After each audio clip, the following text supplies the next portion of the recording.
Okay. Arrow. Hello, Jay. Arrow. So we are back for episode 2 of Idiots of the Internet, because this particular idiot, you'd been to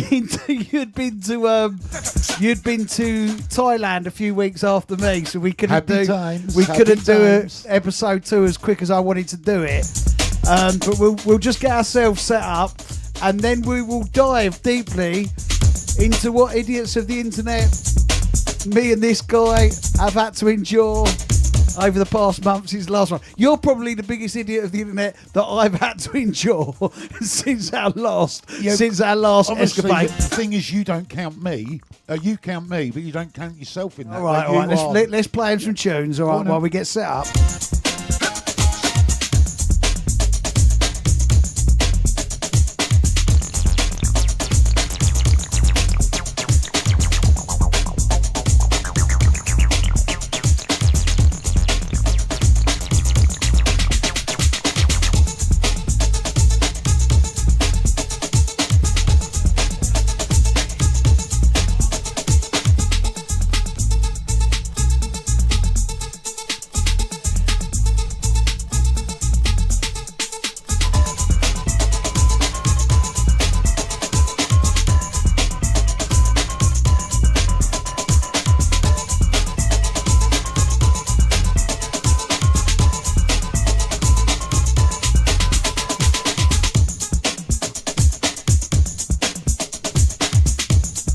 So I'm just doing all my promo. Look at you, all professional. Professional. I've got my little shout box on YouTube down there. Look at you. Let the warriors dance. Let the warriors dance. Let the warriors dance. Let the warriors dance. Let the warriors dance. Let the warriors dance. Let the warriors dance. Let the warriors dance. Let the warriors dance. Let the warriors dance. Let the warriors dance. Let the warriors dance.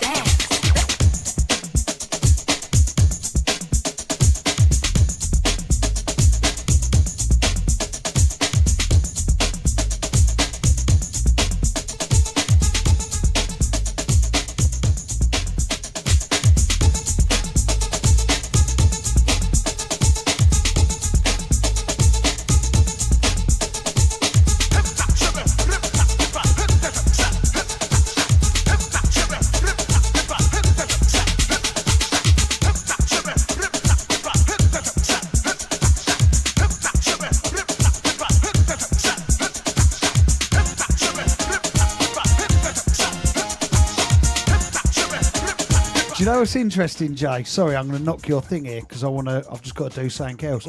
Was when we set up this this series, we basically both started writing down all the idiotic comments that people write, and I've got to be clear with this: 99% of you all are absolutely amazing.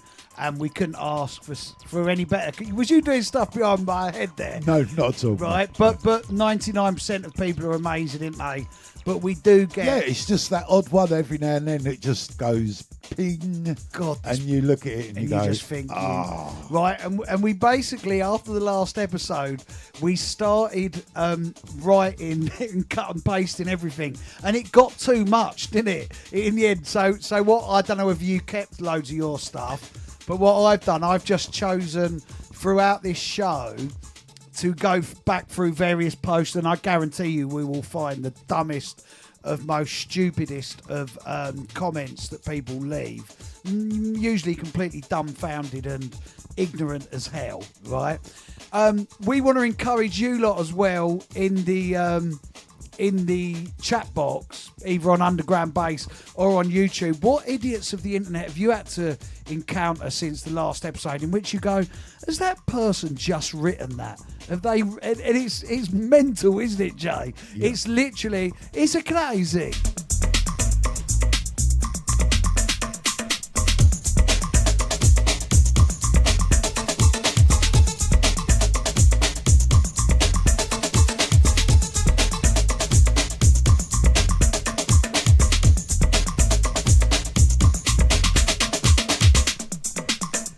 you know what I was thinking though, Joe? Do you know what I was thinking? It's time for a bit of cake and a coffee. No.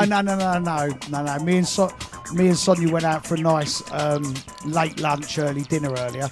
I had a salmon salad. It was very nice. Ooh. And then I had some Greek yogurt with some honey and a little bit of peanut butter. Because I'm trying to, and also you'll probably see that we're sitting down. I'm trying to try. You've got a bad back, haven't you? You got a bad back. Well, what it is more than the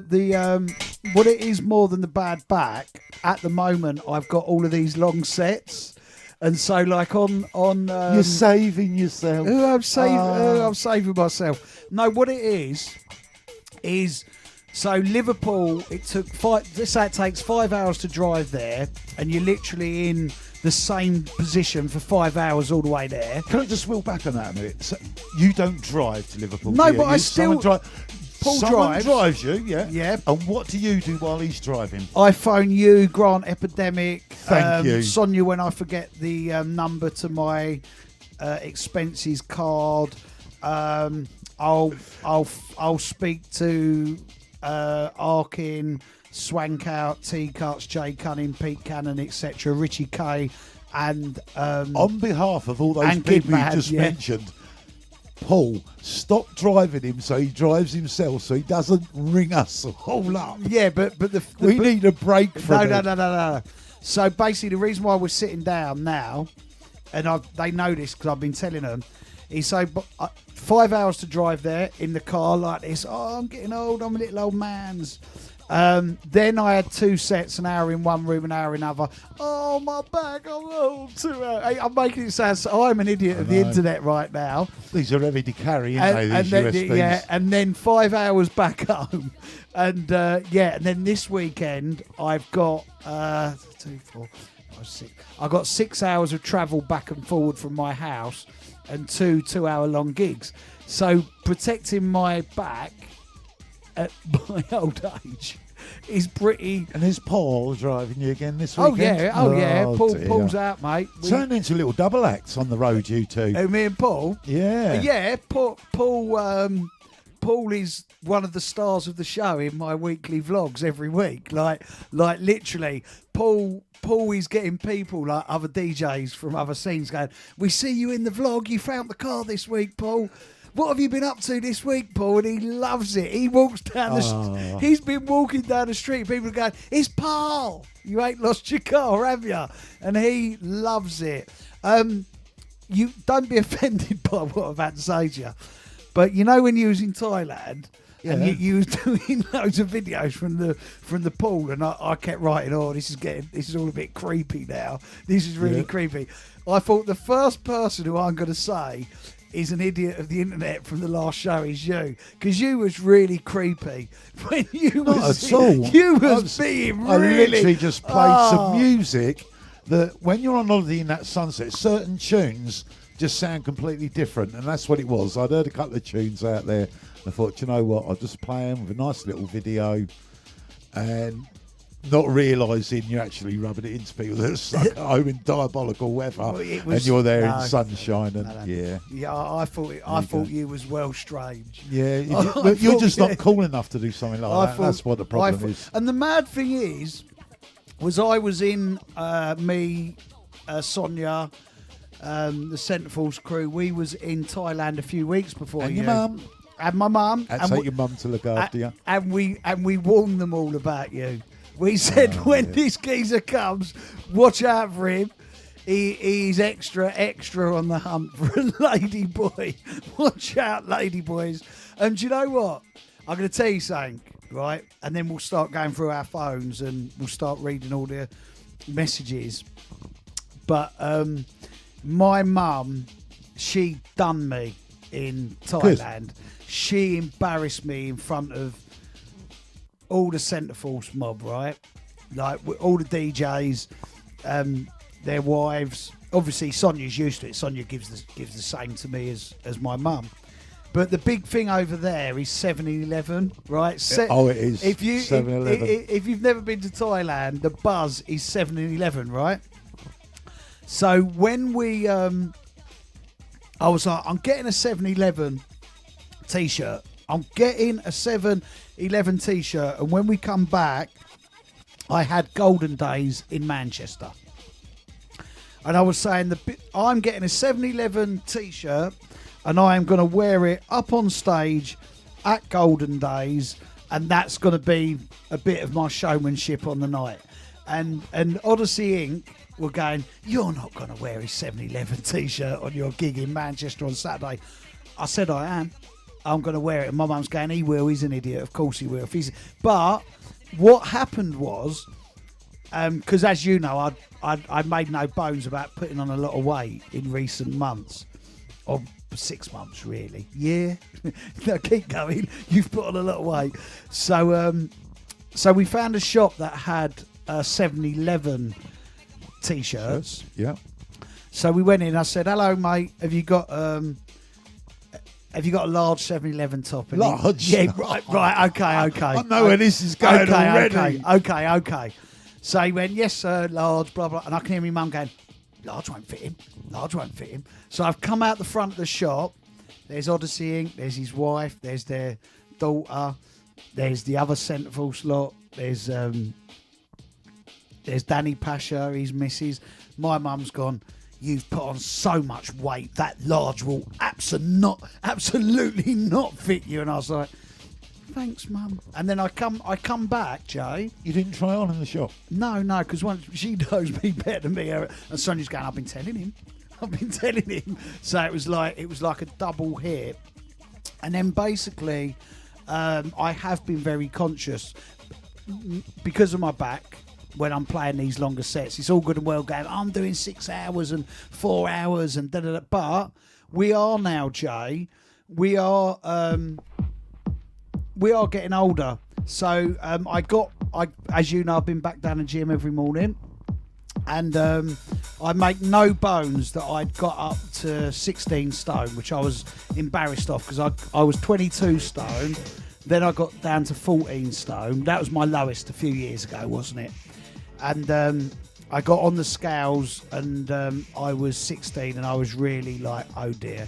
And I got on the scales before the weekend, and I've got down to 15.2, and I guarantee you, by Unity, I will be 14 to 14.5 stone. Have you got faith in me? With your addictive personality, I think, you more than likely will, to be fair. Because once you get hold of something, you run with it. You know what I mean? You see it through. Once I get hold of something, I'm non-stop pulling at it. That's why I pulls that with you every weekend driving. Talking about addictions, tell the people about your smoking. Oh, smoking. So, yeah, I mean, that's been I started smoking when I was 13, like pretty much everyone else on the way to school. And it just got to the point, I've given up a couple of times over the years. Longest time was actually for a year.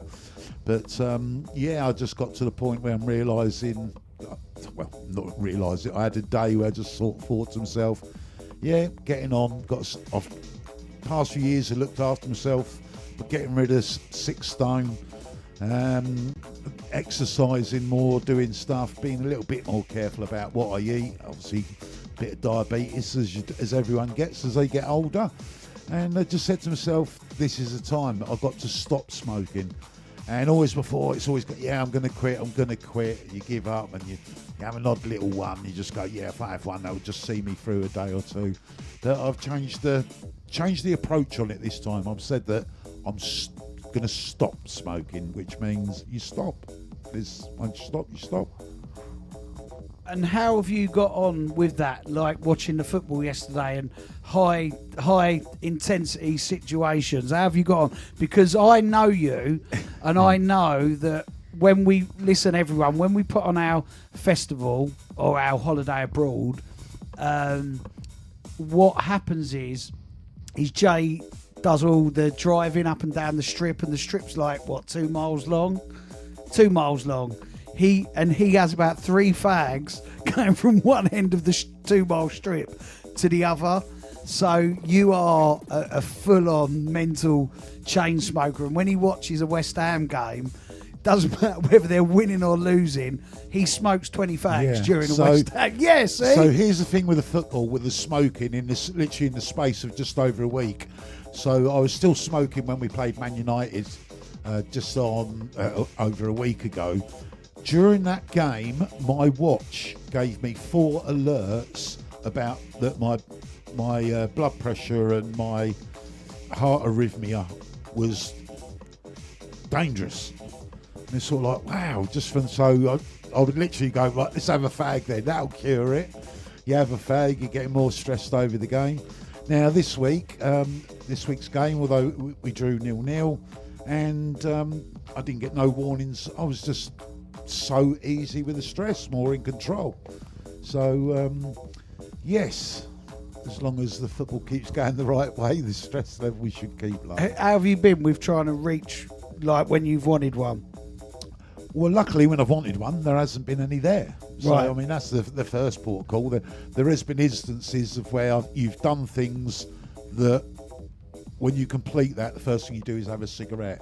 And I have, so I had a meal deal in the car the other day, and I literally, as I finished it, wound down the window to go, right, man, a cigarette. And I turned round to the passenger seat and thought, oh yeah, of course there's no cigarettes there. I don't smoke no more. I've stopped smoking. But the worst thing is actually being in the studio at home, sitting in front of the computer, doing a bit of work, a little bit of stress.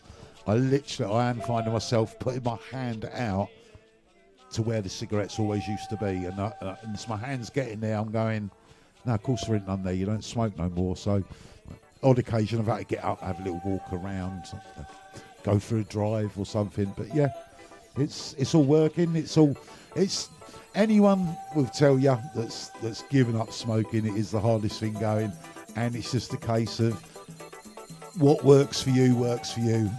Other people they'll tell you you've got to do it this way and do it that way. Just no, do it your own way. Find your own tools, put things in place, and hopefully you get through that stage. But so yeah, last Wednesday was my day. I started off with the hypnosis of Alan Carr, and pretty disappointing because I thought it was going to be Alan Carr, the comedian, who's going to be telling me jokes all afternoon. No, and it wasn't. But no, so that was my first step, using that. At the moment, the government are doing it for free. It's normally like a lot of money, it's hundreds of pounds.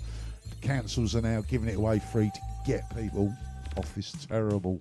Do you know what's interesting, Jay? We're meant to be doing a fun, comedic look, and we've gone all serious about you giving up smoking and me protecting my back. Well, yeah, but then sometimes we don't sort of come across them sort of things. I've actually used a couple of videos and pictures about me giving up smoking, knowing full well people are going to support me on those posts, and I can read that, and that's another tool for helping me. I mean, you could do this about giving up cake. I don't really like. Earlier, we went to. We went for a walk. We must have walked for a couple of miles earlier. I said to you, didn't I? I'm taking the day off, and I genuinely took the day off. Even though we're doing this, me to do nothing on a Monday, literally the only thing I've done today is set up to be able to stream, which is, normally, I'm 100 miles an hour every day. So we went out for a walk. We went to a little sort of trendy coffee shop cafe we like, and they have so much carrot cake, chocolate, everything.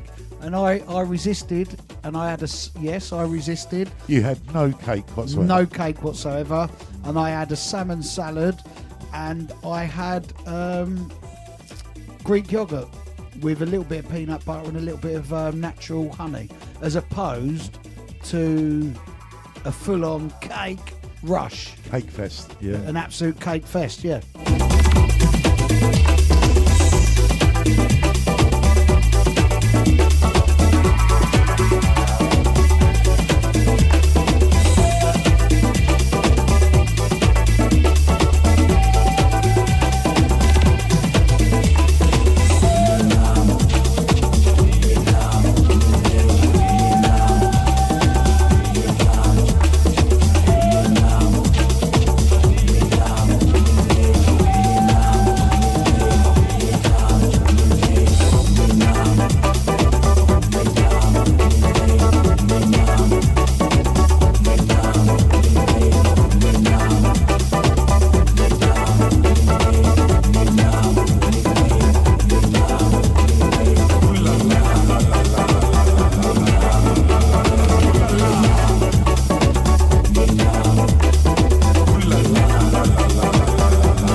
Uminamo.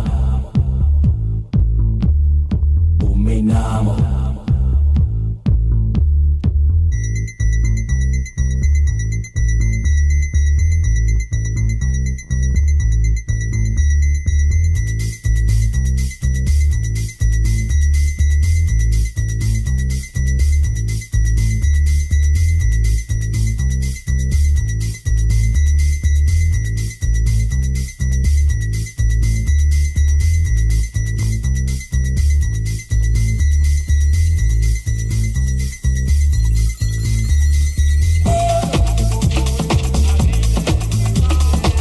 What a tune this, AJ.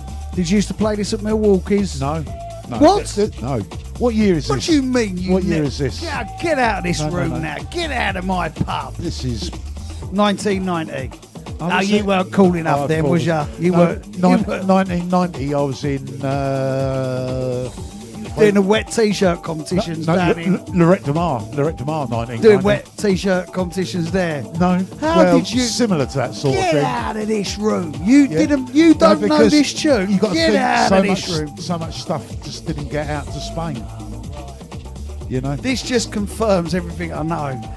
You didn't play this tune out. God, you are No. so uncool. You're beyond an idiot of the. You're an uncool idiot of you the have to internet. understand. So, with Spain, 1990, 91, most of the stuff that you'd get would be stuff that they've repressed themselves on bootleg labels for you to be able to play it. So, 1991, I can remember when La Di Di La Da Da, She's Homeless, Gypsy Woman. Gypsy yeah. Woman, when we got that on a bootleg, and it was sort of like, thank God for that, because imports you could ask people to send them, like Mike Sounds Records in Torquay used to do mail order, but he had to send records up to Bristol to a coach company, who would then, when they're doing the coach runs out to bring them out. And, yeah, Hey it's Jay, a what was the nightmare. club we used to play at for Mike McGowan? Yeah, That Mike McGowan had Claire's. Yeah, Claire's. Yeah, Yeah. Claire's. That Yeah. was the club. Yeah. I played there back in the day at Claire's. So right, let's start talking about some of the idiots of the internet. What have you? Oh, actually, no. Can I say something? Can Go I on. say something?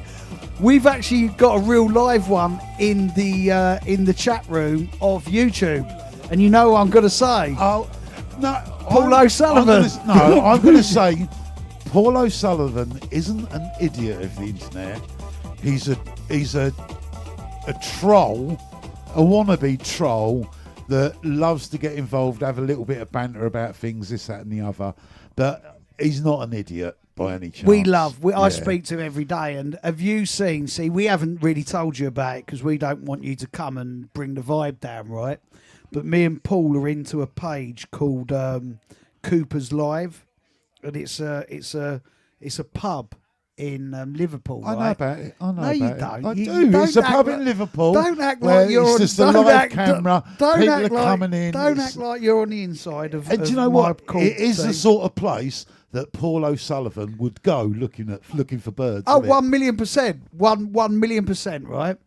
And every day, me and Paul, we meet in Cooper's virtually. Okay. Every single day, and he gets in the shower and he does because basically he really sucks up to Sonia. He's a He's a kiss ass. Yeah. And he basically he goes in there and he says, "Oh, Sonia, you're my favourite. Oh, I love you, Sonia. You're my favourite out of everyone."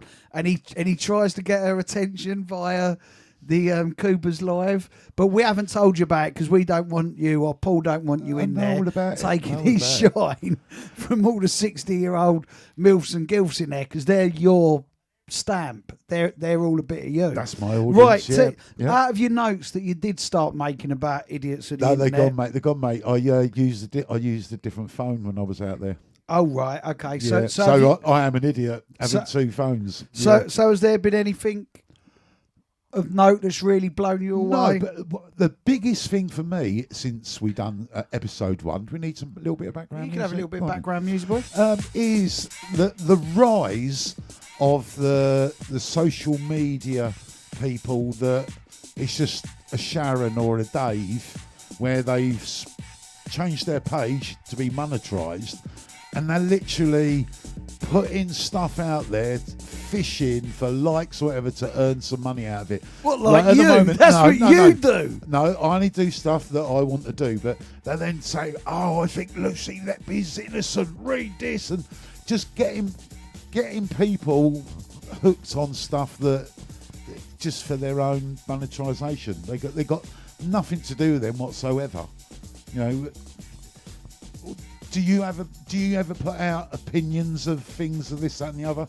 I certainly don't. Why do I want people to know how I fall on a Lucy Letby? I mean, like the biggest one today could be the racism at football. It's sort of like, I feel by talking about that sort of stuff, it's giving it oxygen. Just starve it. But people are using these things to go, I'm going to make a living. Look at the Daily Mail. The Daily Mail, the stuff they put on the internet just to get the likes and the interactions to earn money, and people are falling for it. Listen. Do you know what is most concerning? And I think probably taking it away. Let's take it away from us just having a jovial look at some of the stupid things down our own timelines aimed at us musically or just in general, right? Is what is the most worrying thing is the amount of false information or false memes or videos that are shared that may be from a film from the 70s or 80s and people believe it to be something that's true. And with Google, with AI, with Grok, with all of the fact checking that you do, we are in a world of where people have always been gullible, but never before have we seen so much gullibility from people. And that is the most concerning thing about the internet, that you could go, look at this red apple, but it's green. And everyone goes, it's disgusting at that red apple when it's actually green. But in the world of politics, religion, finances, racism and all of it, it's mental. It is mental, the amount of false information that is out there that people don't fact check, and that's worrying. But images, yeah, especially with the AI. I have used a little bit of AI to make some funny videos, but people are using it seriously to make images. I see one this morning about electric cars, saying about someone parked in the wrong space and they've used the wrong cable to their one. And you look at the picture and you're like, there's an extension lead drum wheel in the picture. You can't run a car lead from that. And it's sort of like, yeah, it's AI. And they're just fishing to get the likes. Do you know what? Someone has written it's rage bait, and that's what it is. And someone's saying, or it's AI slop. Do you know what is fascinating? And I don't know whether this is a sweeping generalisation, yeah? And maybe it's because I am 50 and lots of the stupidity that comes on my posts is usually from 50-year-old, sorry Jay, bald men, like 50-year-old bald men, who are very angry at the world. And I know, I'm not generalising all 50-year-olds, but when we go through my posts, that's what it is. And like lots of which we'll touch on, in fact, like lots of our female friends who are DJs or in other scenes and do a similar thing to us, but in different musics. All the hate that they get is usually from discontented 50 to 60-year-old men. And they're the ones who believe any meme that they've been sent. Yeah. Right, on to the idiots of the internet. It's Friday nights in which my content gets the most stupidity, and it's always 50-year-old men who are sat at home, drinking, angry, and all of a sudden, everything's shit. So that is your audience, though, isn't it? No, so it's not. 50-year-old men. My audience is 50-year-old men and women, okay. but there's a percentage, and you look at their pages and you think, wow, what happened to you? You do find most of them that when you do click on them, they've got like 12 friends.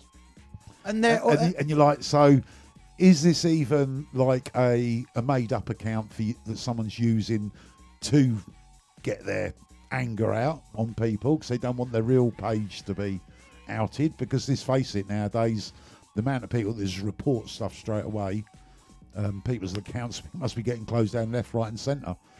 Touch wood, I haven't had a ban or anything for Facebook since pre-COVID. right. It's and I used to get reported for stuff all the time. Right, so listen, there's some really look, Mark Sanction, who's one of the first people I know to really understand the internet, right?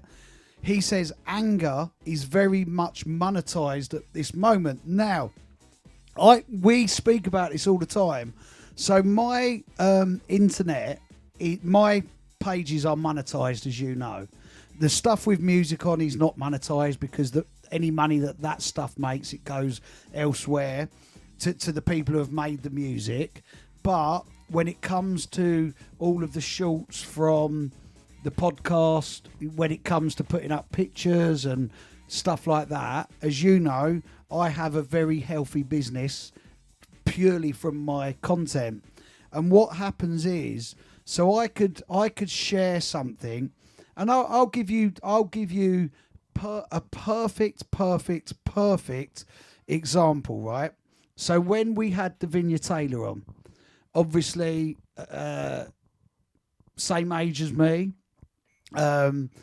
incredibly popular lady within her world of health and fitness, is completely in love with the music that we all love, went out in the early 90s.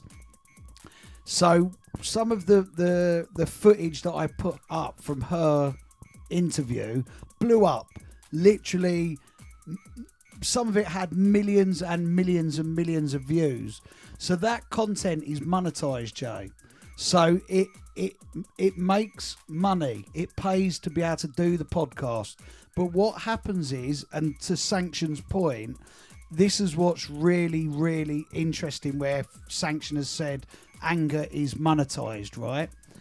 So you get one person come on the post going, how dare this Kim woman talk about rave? What does she know? She was in Home and Away, not Home and Away, in oh God, how can I forget what she was in? She was an actor in Hollyoaks. Sorry everyone. How dare she talk about my beloved rave, my selfish experience of what rave was in 92. She can't like it. She's just a woman. And then you get one angry man who's, as someone says, they've either got fishing rods on their page, or I find that they're holding a bulldog saying, my dog's my only friend, right?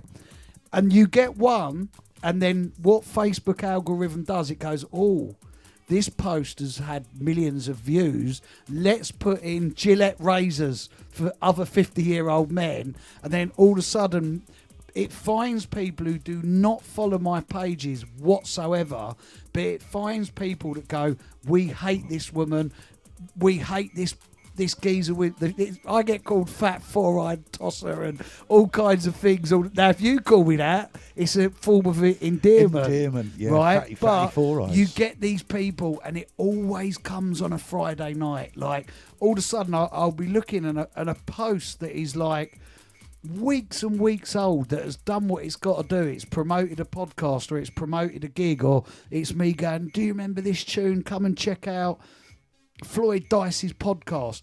All of a sudden it gathers momentum, and all of the people who are there for that post, they've engaged with the post, they've enjoyed Floyd Dice, or enjoyed Davinia Taylor, or enjoyed whoever, right? But then all of a sudden the algorithm, and it's brilliant what Sparky Sanction said, it finds, the algorithm goes, we need more of these men to keep selling these Gillette razors or whatever it's selling, and then it blows. Can you it up. remember I actually doctored a Gillette advert with your face on once? You had this pose with your hand on your chin, and I actually changed it to a Gillette advert a good few years ago now.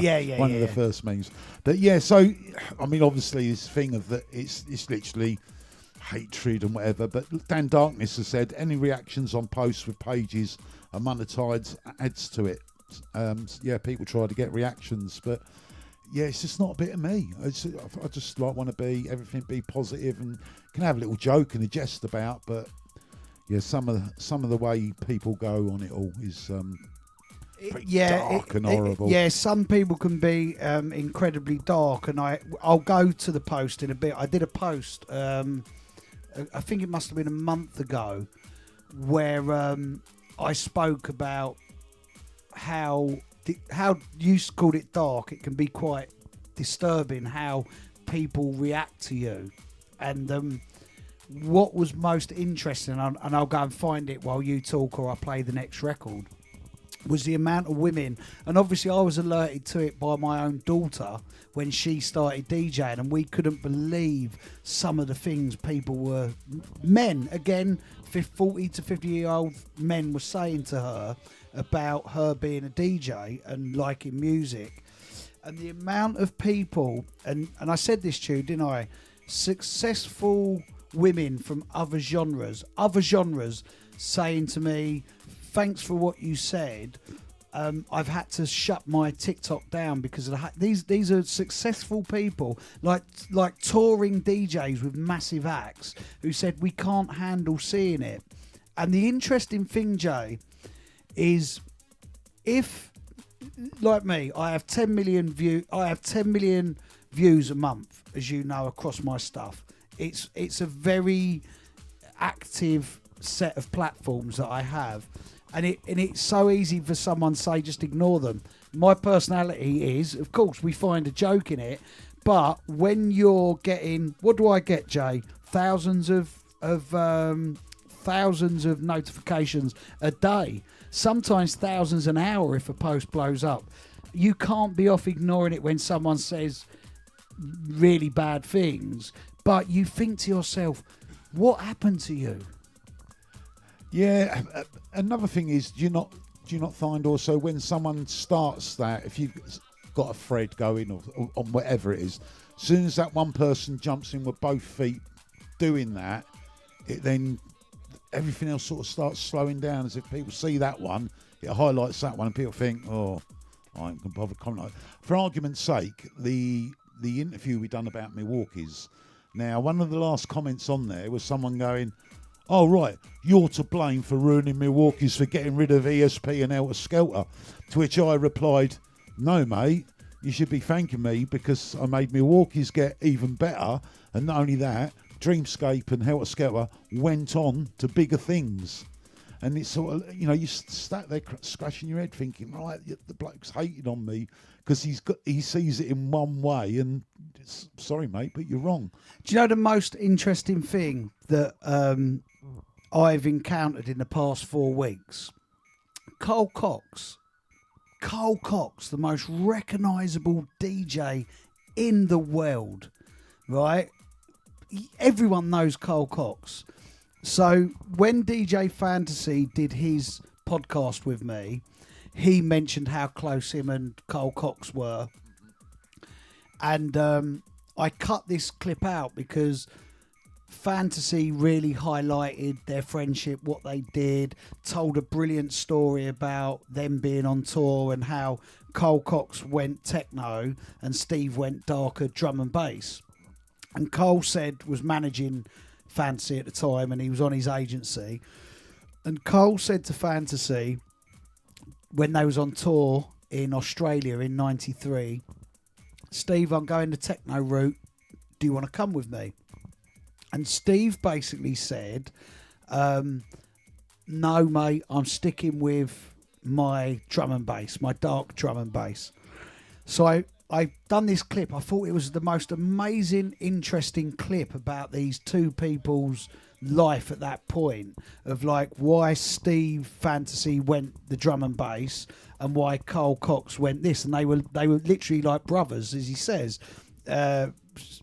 Carl would go around his mum's every Sunday for Sunday dinner. So I put this clip up. Carl Cox comes underneath and backs Steve up on my page and says, this is brilliant. Everything Steve's saying's true.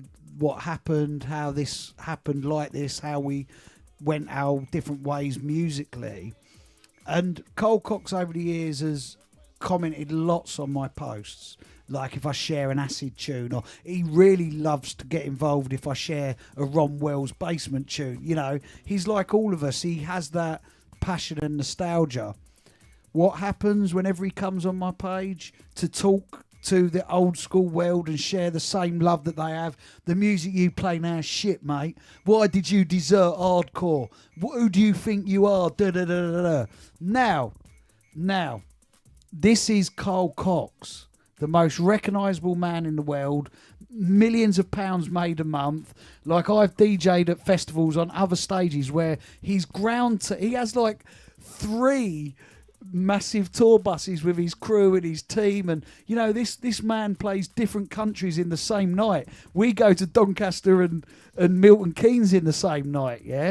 He was underneath this post defending his honour because he's so passionate about the era and so passionate about his DJing that when someone lied about, many people were lying to his face about who he is. One guy went to him, and I thought it was because a lot of the time, as you know, if I have time, I can't help myself in replying to these people something really witty or just me. I just bite, right?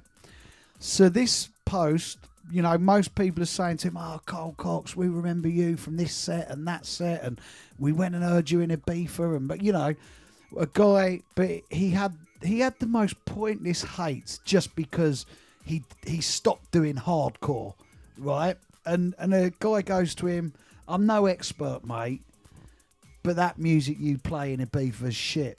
And Carl Cox, in all credit to him, when on my page, he's replying to this guy saying, "No disrespect, mate, but you're right. You're no expert. I'm the one all over the world I remember seeing that. making millions of pounds to packed out crowds because of my expertise."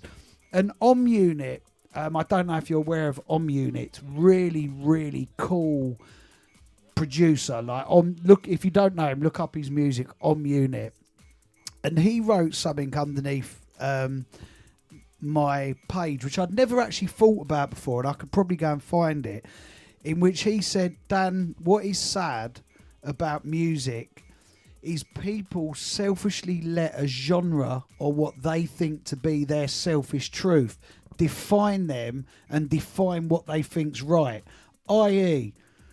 my daughter, the hate she was getting, or some of the female DJs who follow my page or music I play saying to me the hate that I get from these people." And it's nothing to do with them, it's everything to do with the person. Because that girl don't look like DJ X, Y and Z who you thought was amazing in 1991, she's an arsehole, or she's rubbish, or she can't mix. And in the same way that it hurts them, it hurts Carl Cox to read that you're saying to him that you think he's deserted a music or done something. Of course, Sam, it does for everyone, but it's half of that thing is that standing up for yourself, you know. And we're in a strange old world now where it is, you don't know what you can and can't say about certain things, you know. But you've got to stand up for yourself. Oh, you've got to. You when you see something that's not right. So I have I read something actually on. I can read now. What, with my new glasses? So DJ Ron, someone I admire greatly, a great friend. He's had people on his podcast who have spoke about me. He shared he shared something that was unbelievable from an Eastman interview in which Phil was talking about me. Me and Ron and Eastman collabed on this. It was a really powerful piece. You saw it, Jay, where Eastman was talking about our friendship and what he knew I'd do for him in tough times and all that. And Ron, you know, me and Ron have some great conversations, and in the past few months alone, I share Ron and Rebel MC's mixes from 1987. You know, I'm in awe of what these people did. And I watched one of Ron's podcasts. It was brilliant. It was brilliant. Recently with Sting from Telepathy, and a guy underneath his post who had been coming onto my page but abusing the people in the shout box with his opinion and his selfishness.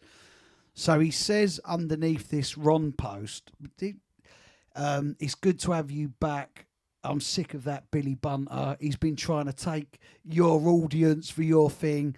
Since when was he a jungle DJ interviewing Fabio, Ray Keith?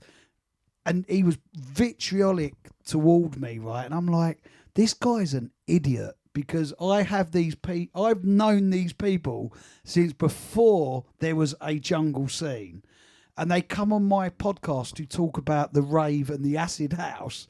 And like, there is absolutely nothing whatsoever that I want to rip jungle off for or take from jungle when I go up and down this country, in and out of this country, of my own accord, playing whatever I want on my own terms and playing in venues that jungle DJs play in a week before, a week after, and I pack these places out without playing jungle. And I can understand, because I read it and I thought, I would love to tell you what an idiot you are, but this is Ron's thing. It's not thing, right. yeah. But when Carl Cox is on my post, I personally wouldn't do it. Mind you, because we can do it like this on this. Yeah, there is publicly. This, yeah. So DJ Ron is Crackman on the line. Yeah. Billy Bunter, Cake Man on the line. Yeah, Cake Man on the line. But it is interesting how we. It doesn't matter your level of success. If someone's lying about you or saying something that's so absurd and so wrong about you, we can safely say Carl Cox is the biggest and most recognisable DJ in this world, hands down. Yeah, I can't see how people can look back nostalgically of where he moved on from the hardcore, because he moved on before even the jungle come alive, you know, to how people can look back and be derogatory to a man for doing that. It's like he's evolved his career. Everyone's career's evolved, whether they've stayed in their same genres or whatever, but that's it. People just, I don't know, it's whether people have got something wrong with their own lives. Yeah, well, it's like On Unit says, I'm going to go and find On Unit's thing. They selfishly define their life around a genre or what they believe. But someone says people are so brave behind a keyboard. Yeah, a keyboard has given the whole world a voice now. You know, it's everyone. You know, someone could be on here commenting that know nothing about us or whatever, and who knows? There was a really good thing that I just read where someone said in prisons. I must find this, Jay. A Stanford prison experiment shows how people can reveal what they're like if given a chance with no comeback. And that's true. That's true of the internet, with what people comment and say to others.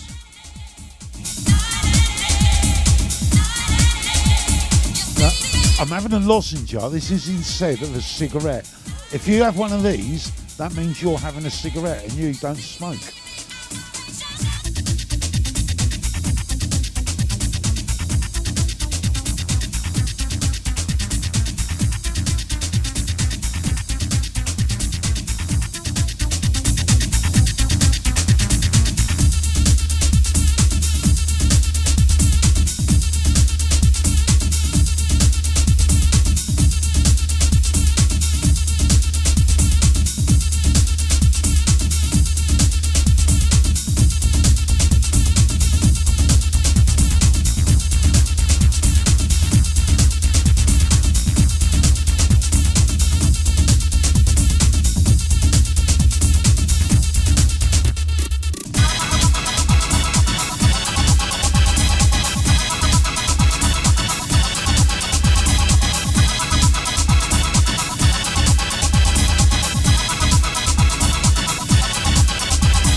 I think we got a lot of interesting comments here. Yeah, it's could certainly go back reading loads and loads and loads of them. But yeah, I mean, there's who's that? Proper Collector. Do you know who Proper Oh Collector yeah, I is? know Proper. It says Billy has doobs. Oh, man moves. Do you want a little feel, Proper Oh, okay. Collector?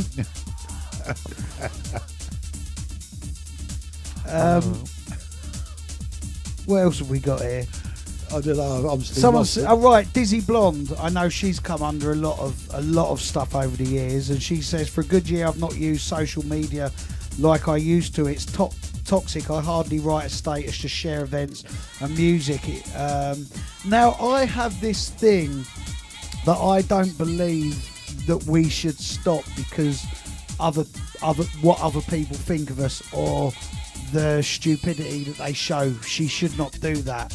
But at the same time, it goes back to what I'm saying.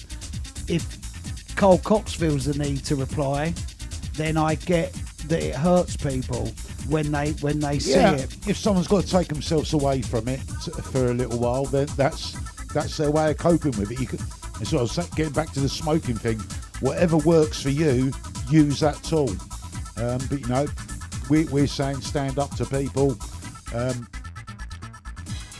They'll love to see you and Jay in a camper van going up and down the country doing gigs. It is, you've seen it on TV. They do quite a few of these people now, where they're at camp. So maybe we could do that. We could go out in the dogging van one day. I could sort out, like when we went fishing that time, we could stick some cameras in the cab there and make a little program of a day in the life of out in the dogging van.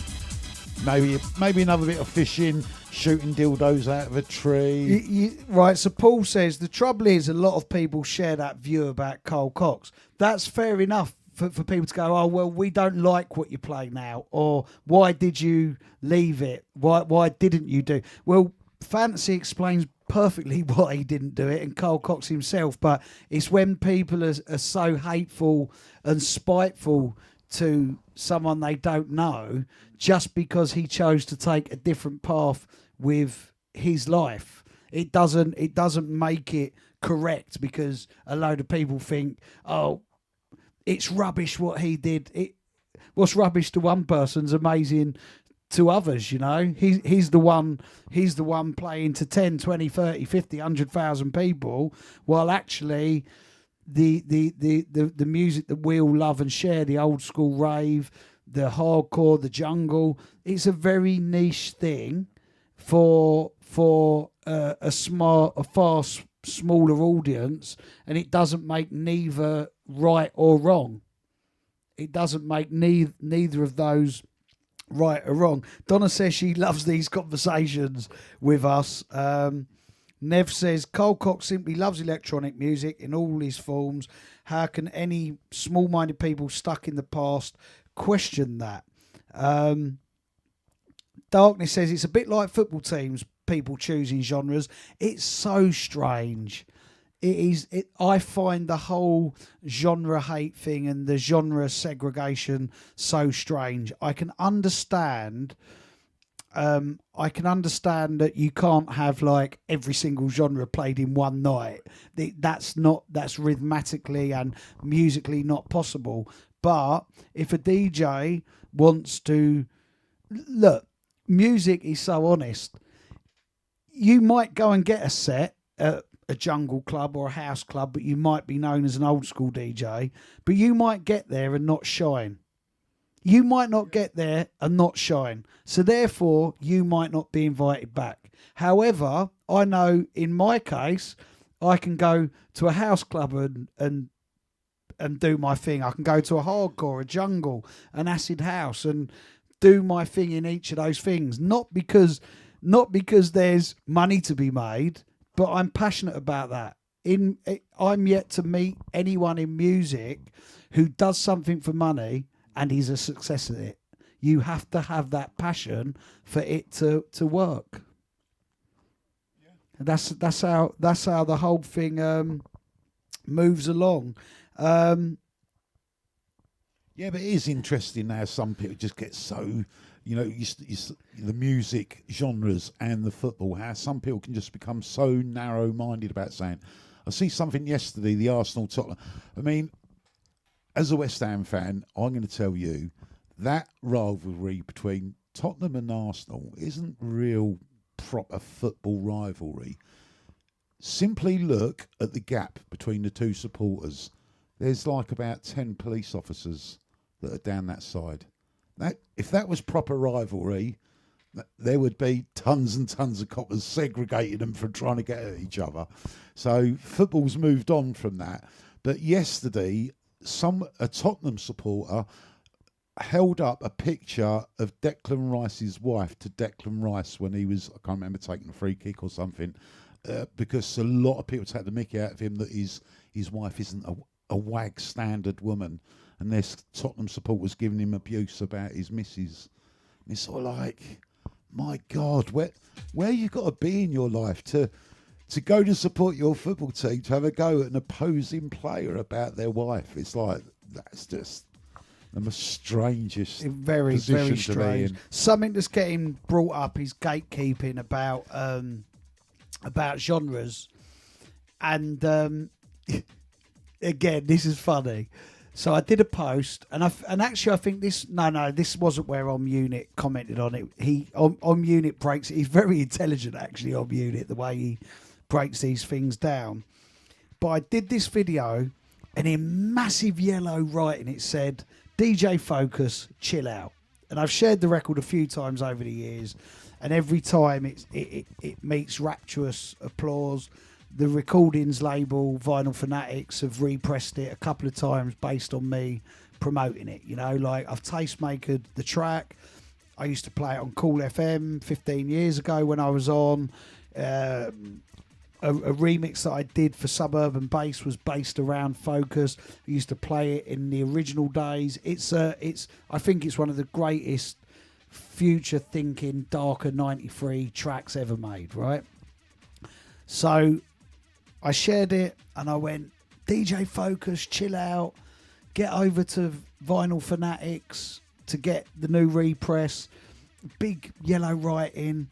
Guy comes underneath, I'm fucking sick of this guy gatekeeping. Why don't he just tell us the name of the tune? And went into one about how angry he is at my gatekeeping. And literally everyone's saying to him, are you for real, mate? This guy has just said the name of it, told you the name of it, and also given you where to go and get this record. I've got no need whatsoever to gatekeep, and I've just remembered something else. I've got no need to gatekeep this record. I'm pushing it in the hope that the label goes and sells another 50 or 100, or in their case, they'd sold another 500 to 800 copies. Jay, quickly before we play this tune.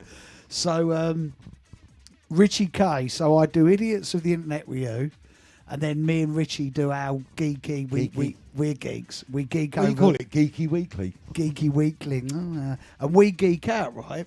And one of the points of what we're doing is to highlight records that may only be 20 or 30 left in the world, but are only a £5 or a £10, because there's so many tunes that go for 150 quid, but are actually frisbees, and you just think to yourself, that record's ended up being worth so much money for no reason other than it's just rare.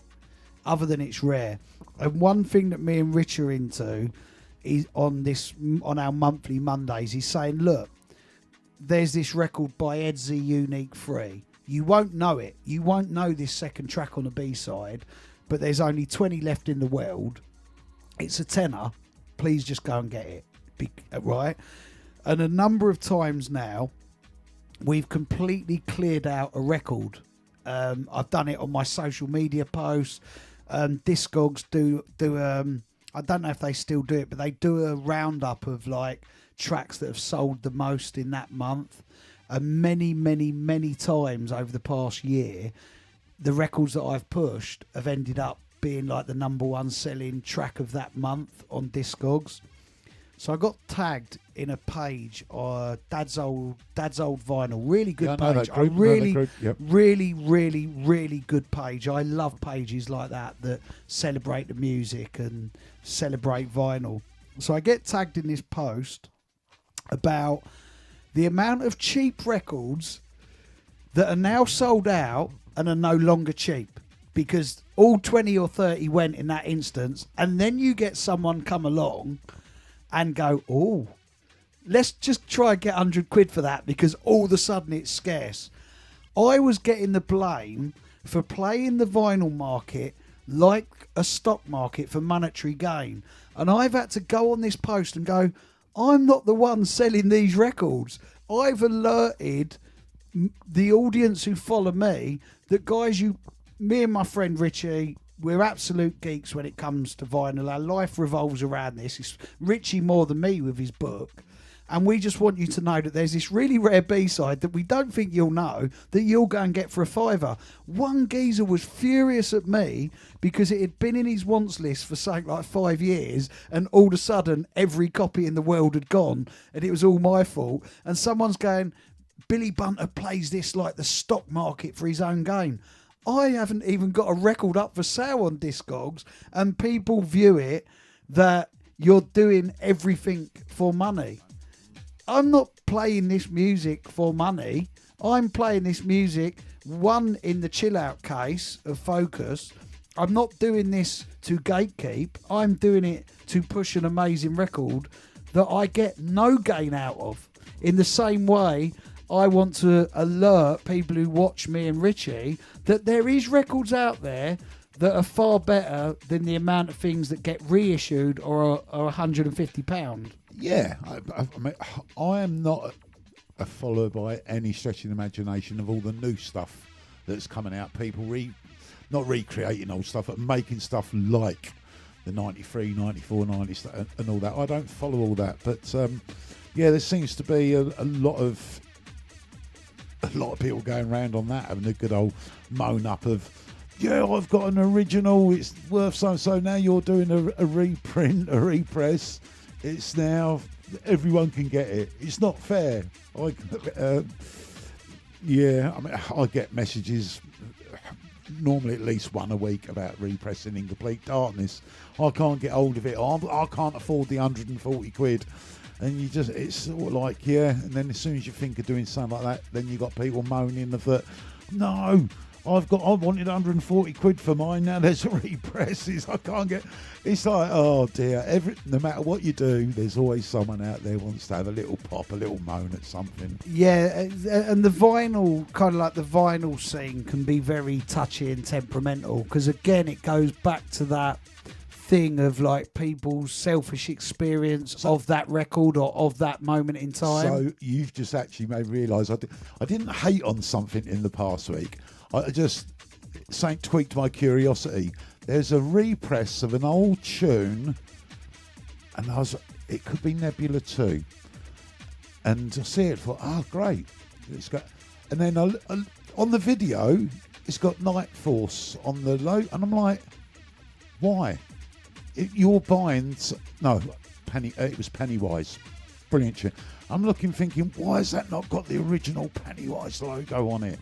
If you're going to redo something, I think you're taking. So you was actually being a vinyl snob without being a vinyl snob. Yeah. You wanted it to be so authentic that it looked and felt exactly like that. That's an interesting take, because like over the years, I was torn between the two, and probably Richie and Gidman would be really good people to highlight this.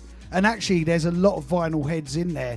Do you want your reissues to look and feel completely on brand to the original label, or do you think when various labels sign a track, like Vinyl Fanatics Focus is like, I really like it being repackaged. I like it being repackaged in their shiny look. But I completely Get it? See, look, Paul O'Sullivan. Paul O'Sullivan would never agree with you out of principle, Jay. He would never ever agree with you. And where is he? What's he saying? He's saying you've hit the nail on the head with that, Jay. Oh God, I'm not reading that from Proper Collector because that's quite insulting to artist and label. But yeah, you'd probably read it. Knowing you, Okay, yeah. No. So basically, Paul's saying a repress should look like the original in his his opinion. I quite like that because that's insinuating my first thought of looking in on that was right. When I commented, I did think, am I being a bit of one of those purist things of like I'm having a pop at something? But it just, I don't know. It's nostalgia. You want to pick something up and put it on. It's like at Christmas the advert with Marks and Spencer's advert. Was it not Marks and Spencer's? Where Love Lives. Where Love Lives. Did I tell you the story about that before? Let's save everyone. All right. No, but they repressed that for Christmas. So, and it's sort of like it looks like a gimmick. You know, it's like, no, I want to see it with the original Arista label. It's and I'm no different. So sorry. And I know it's Gav, Nookie, Pennywise. It'd be interesting though. No, I don't. No, I'm sure it's Gavin, isn't it? Pennywise. I don't know. They'll have to tell us in there. But okay. But yeah. Strange Rollers, Richie says repress original style only in my opinion, not millions of remixes. Plus I'm with Jay, same artwork. Sanction says I think for collectors maybe represses should have something to differentiate them. Mr. J says I want vinyl to mix, not to look at, so I'm not bothered, which I think's great. I actually think there's another story to be had with that, Mr. J, in that when I do my vinyl sets out, a lot of the reissues can be really for indoors, for in this room, mixing vinyl from old to new and can work fine in this room, but a lot of represses and reissues don't have. And look, you're going to think, it don't really matter. Like people who say the difference between MP3 and WAV, they can tell the difference. They can't tell the difference. But from old presses, original presses, to some of the modern stuff that's been cleaned up and digitalized especially, they can be really weak compared to the original presses. Yes, original presses can be muddy, but they can be much weightier. And I agree with you. Like I agree with Mr. Was it Mr. J? Yeah, Mr. J.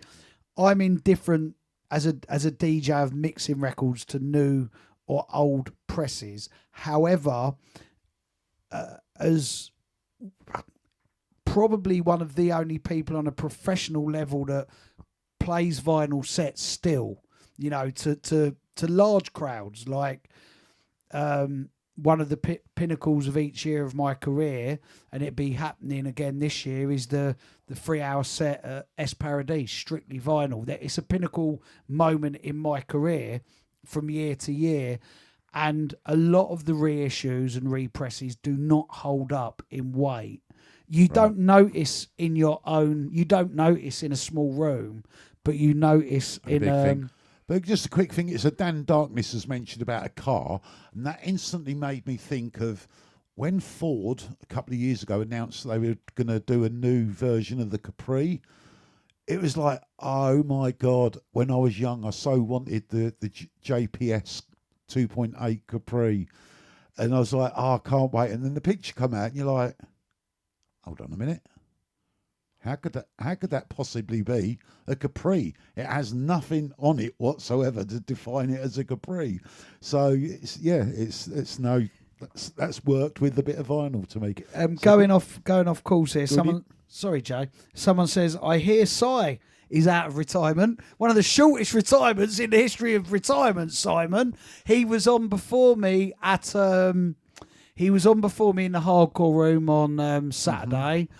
I think me and him, Destiny's back. Destiny down in Bournemouth. Me and him are headlining that, and I'm sure I've seen something else that I'm on with DJ Sai, or maybe they're the only two. Could it be Rejuve? I'm not sure, but yeah, there's been a lot of retirements from our DJ world, and that was a short retirement. Yeah, but from Simon. Let's have a look at that one. So, without scratching too far under the surface, there was a moment that was put in front of him where he just, I think anyone else in his situation would have done exactly what he went and just went, do you know what? Stuff it. Yeah, that's it. I've had enough of it. Listen, I'm calling it a day. Throughout all of that, as you know, Jay, I remained a big supporter of Sai. I did. I was not swayed by I think the propaganda gossip. behind it. I was not swayed by the propaganda. You needed to show me real life evidence of what I was being told and what the internet was being told, and I didn't take anyone's side in that situation. I continued to book people from both sides of the situation, because at the time we had the I Love Happy Hardcore event. We had me and Sonia were back in Rain Dance. We had loads. We had a lot of things. I did the me and Sai 6 hour back to back, and you was the you. I've done the warm up set. Yeah. Keynes, I've always to this day, I still think everyone came for me, and they go. Yeah, they all come. We've got to sit and listen to these two now. For 6 hours. I will remain a big supporter of Sai. He's always been one of the best DJs to come out of the hardcore. One of the first DJs I watched at Four Aces in the 94 period, where I thought, this guy is something else. This guy is something else. And it's good. It's good to see him back out. I don't think he should have said he was retiring.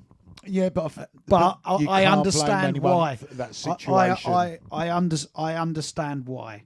I understand why, but I'm happy that he's back out. He was on, like I say, he was on after me. I played 2 sets in Liverpool on Saturday, and he was on after me, and I was just so happy to see him out on the circuit playing. I'm so happy to see me and him down at Destiny. Headlining down, I think is it next month, and I'm just happy to see him. I don't know. You don't even do your own diary, do you? No. Yeah. But yeah, I'm really pleased to see him back out. But look, I'm being selfish. I don't think he should have announced giving up and then came back. Time, yeah. But what he faced was. But he came back for someone putting on their last event, who's been a good friend over the years. Yeah. But then he enjoyed putting on that event. So what was his last event? He's ended up putting on another event, which is now called his last. But right, it's one of those games, and someone's 1 minute they're giving up, 1 minute they're no, I'm still in it. Touching on idiots of the internet. So using this, I think Sai is very lucky in the fact of the internet isn't like what it is now when his original thing blew up about him. It's still one of them things. It's still like a sort of mist that people talk about that no one really knows what was and what wasn't, but it still causes eruptions today. But if people had access to the internet back then when that blew up, that could have been something absolutely massive that could have ruined careers, could have ended up in all sorts of things. Yeah, do you know the one thing within this, and it's funny, I had no plans of I didn't know what we was going to talk about today whatsoever, but I always say that especially in the game of nostalgia, old school, rave, acid house, jungle, whatever that period is between 88 to 94, which I think is the gold, 88 to 93, if anything. All of the things that were going to become were set out in those 5 years, right? Yeah. And I always say this, and I always say this, and people might not catch this or understand it to the depth of how I see it. If you done something exemplary and magical in that period, and it was honest and it spoke to people and it hit in one way or another, and I can see the comments about Sai here, right? And I can speak about it from your point of view with Milwaukee's, and I can speak about it from my point of view with Labyrinth. Sai was absolutely loved and admired for his excellence as a DJ. So that now he said, I'm back out. That excellent work that he did has instantly gone, yes, we want you. So I don't ever get off the train, but straight away, how many times do I say to you, this year I see Groove Rider and Fabio out more than anyone. Year before last, I might have seen on the same lineups as Ray Keith the year before last. Right now, Sai is the person I'm seeing loads on flyers, and that's down to the incredible talent and skill that he had then that stuck with people forever. And if there was absolute proven truth, and this might upset some people, on whatever side of the fence this thing went years ago, we would know. And we would know. And I've supported people on all sides of this coin because many of them are friends. Many of them are people who I've seen come up from before they were successful, and I can't take sides within that situation.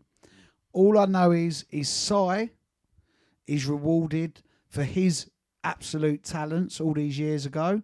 Me and you both book people from the other side of the coin because they are talented people. Now, make no mistake. If we had absolute hard evidence of anyone, me, you, Sonia, events we did, what would we do? You ain't coming near our thing. But it's in the world that we're in, you need to be given absolute hard evidence. And I couldn't persecute someone without knowing the absolute truth. Yeah, you've got to have facts in front of you. And you can't. And there's another thing, you can't make decisions on things, what you think is right and wrong without that. You know, people say things about people. Well, has anything been done to them about it? And yeah, it's hard because we're obviously talking about a scenario and instances that nothing's been proven. So we don't even want to say any slight thing on it that could imply what it could have been and couldn't have been. Yeah. This is the whole hard part of talking about this. So yeah, it's not. I didn't think we would get onto this situation. No, but there's I've just brought that up as a case of imagine the that happened in this time of how that would have blown up on the internet. People's careers could have been ruined over just the way the internet plays out nowadays. And it must happen to people. There must be people out there that are, in other walks of life, they're getting persecuted over something they've said. I see a lot on TikTok about certain comedians that are now been told they're getting pulled from certain venues because a joke they said last time they were there, and the world is a frightening place. Things get so misconstrued on the internet, so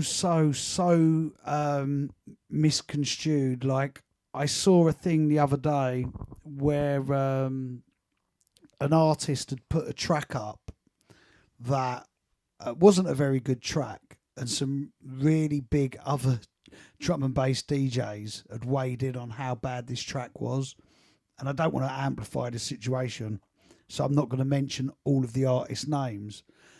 But big, pioneering, legendary players, and all these players were doing was giving their opinion. Did they need to give their opinion in the situation or who they are?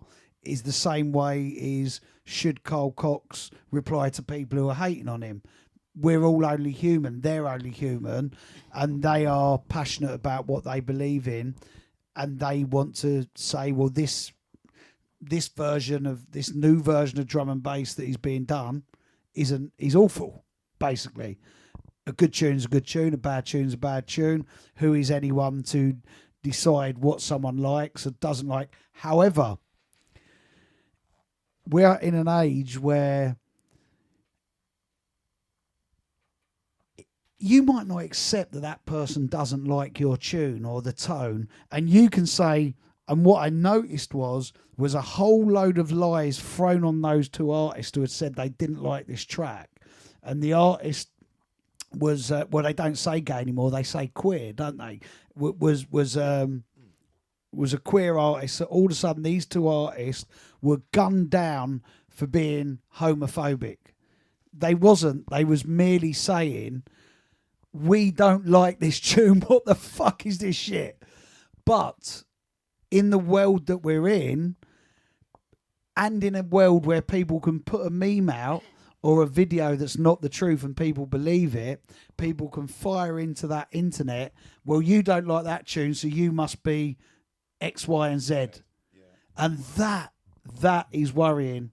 But no, but then on the other side of that, you can go back, growing up in the 80s and 90s and all that. I still do it to you now, of where you're having a laugh and like you're having something, say we're in a bar and you're having a lager and you'll go, oh, I'll have a little smoothie, please. Go, I'll get him a gay smoothie. Because it's been one of those things, it's just been friendly humour over the years. But yeah, we're in the woke side of things. Yes, we need to.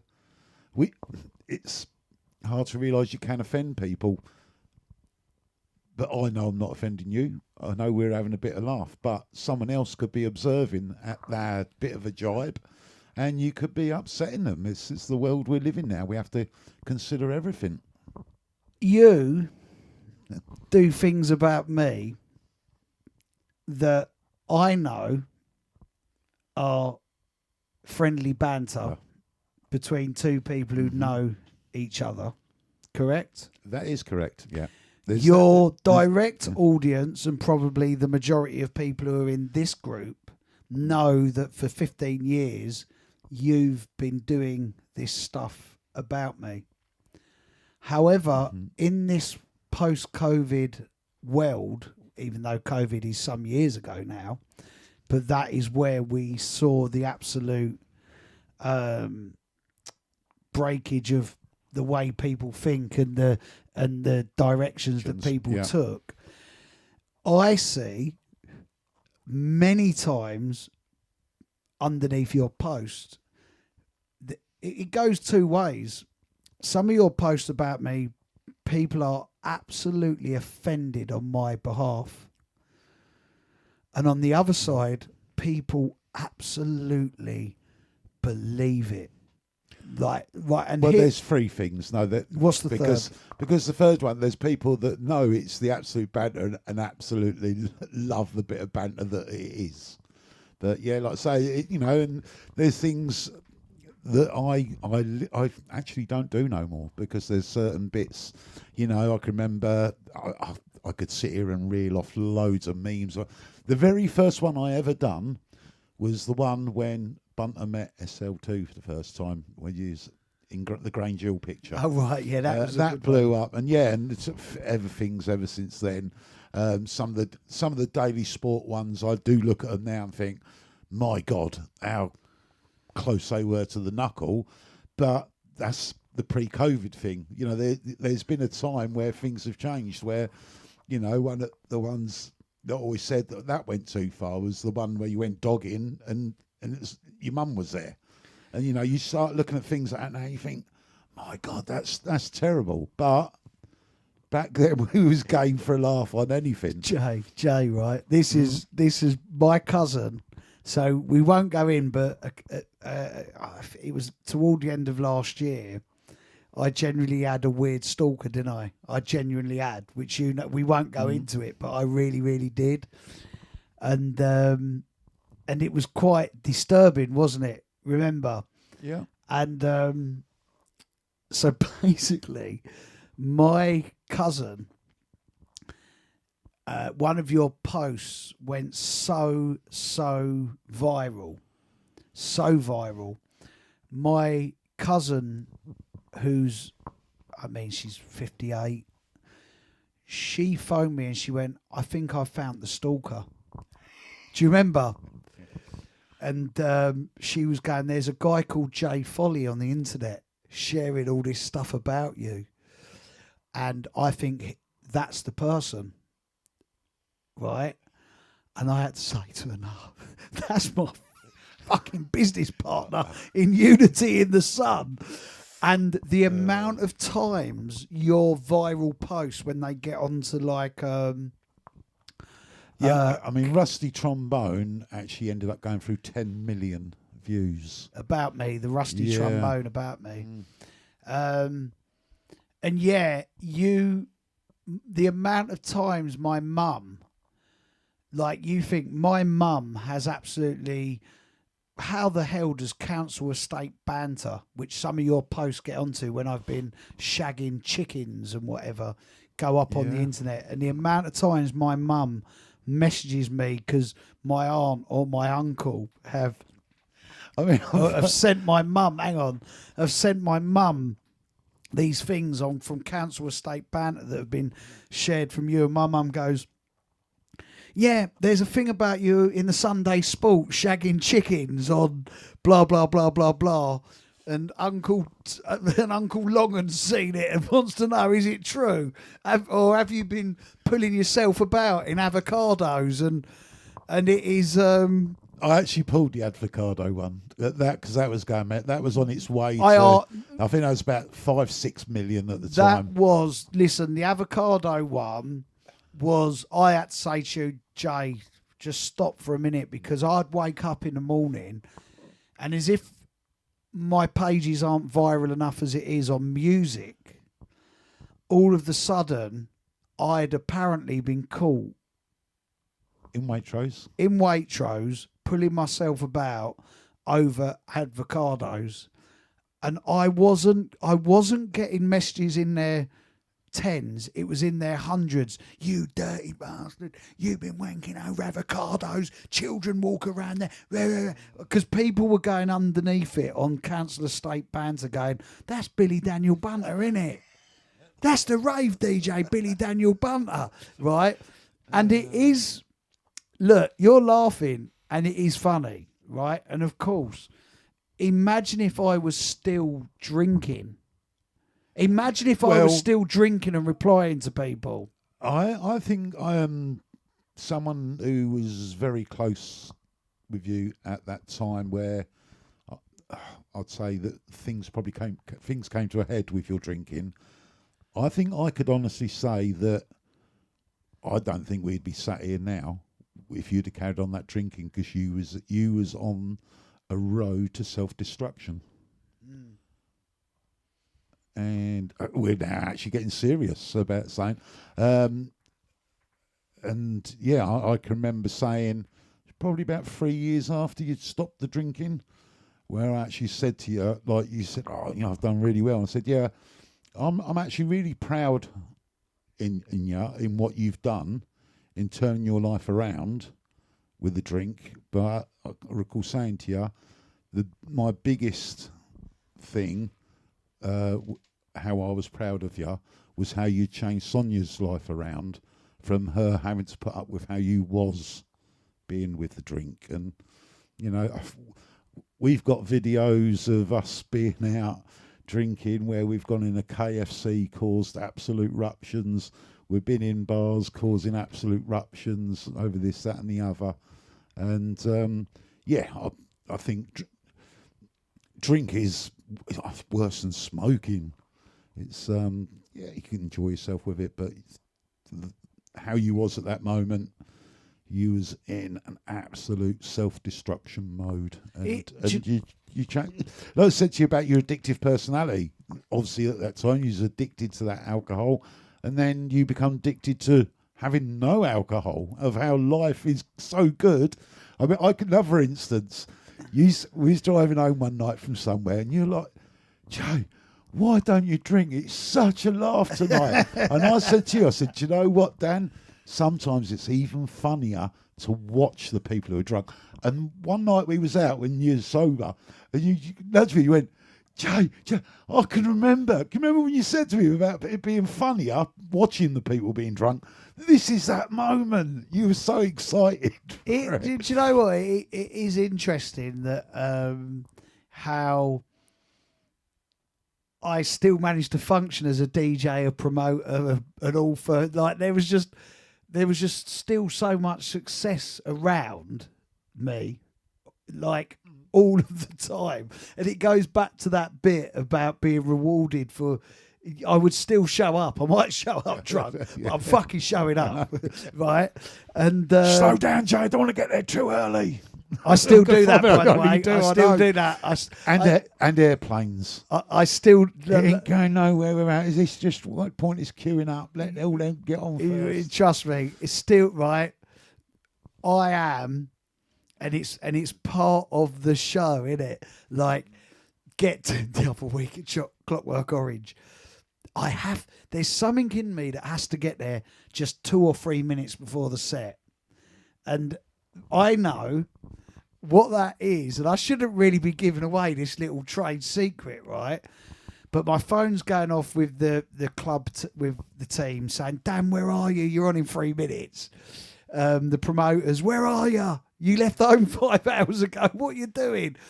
And then there's that kind of thing, isn't there, where like people know your set time, and it's this is so unprofessional of me, drink or no drink, but it's that thing of like there's something in stepping up, but you're cutting it fine.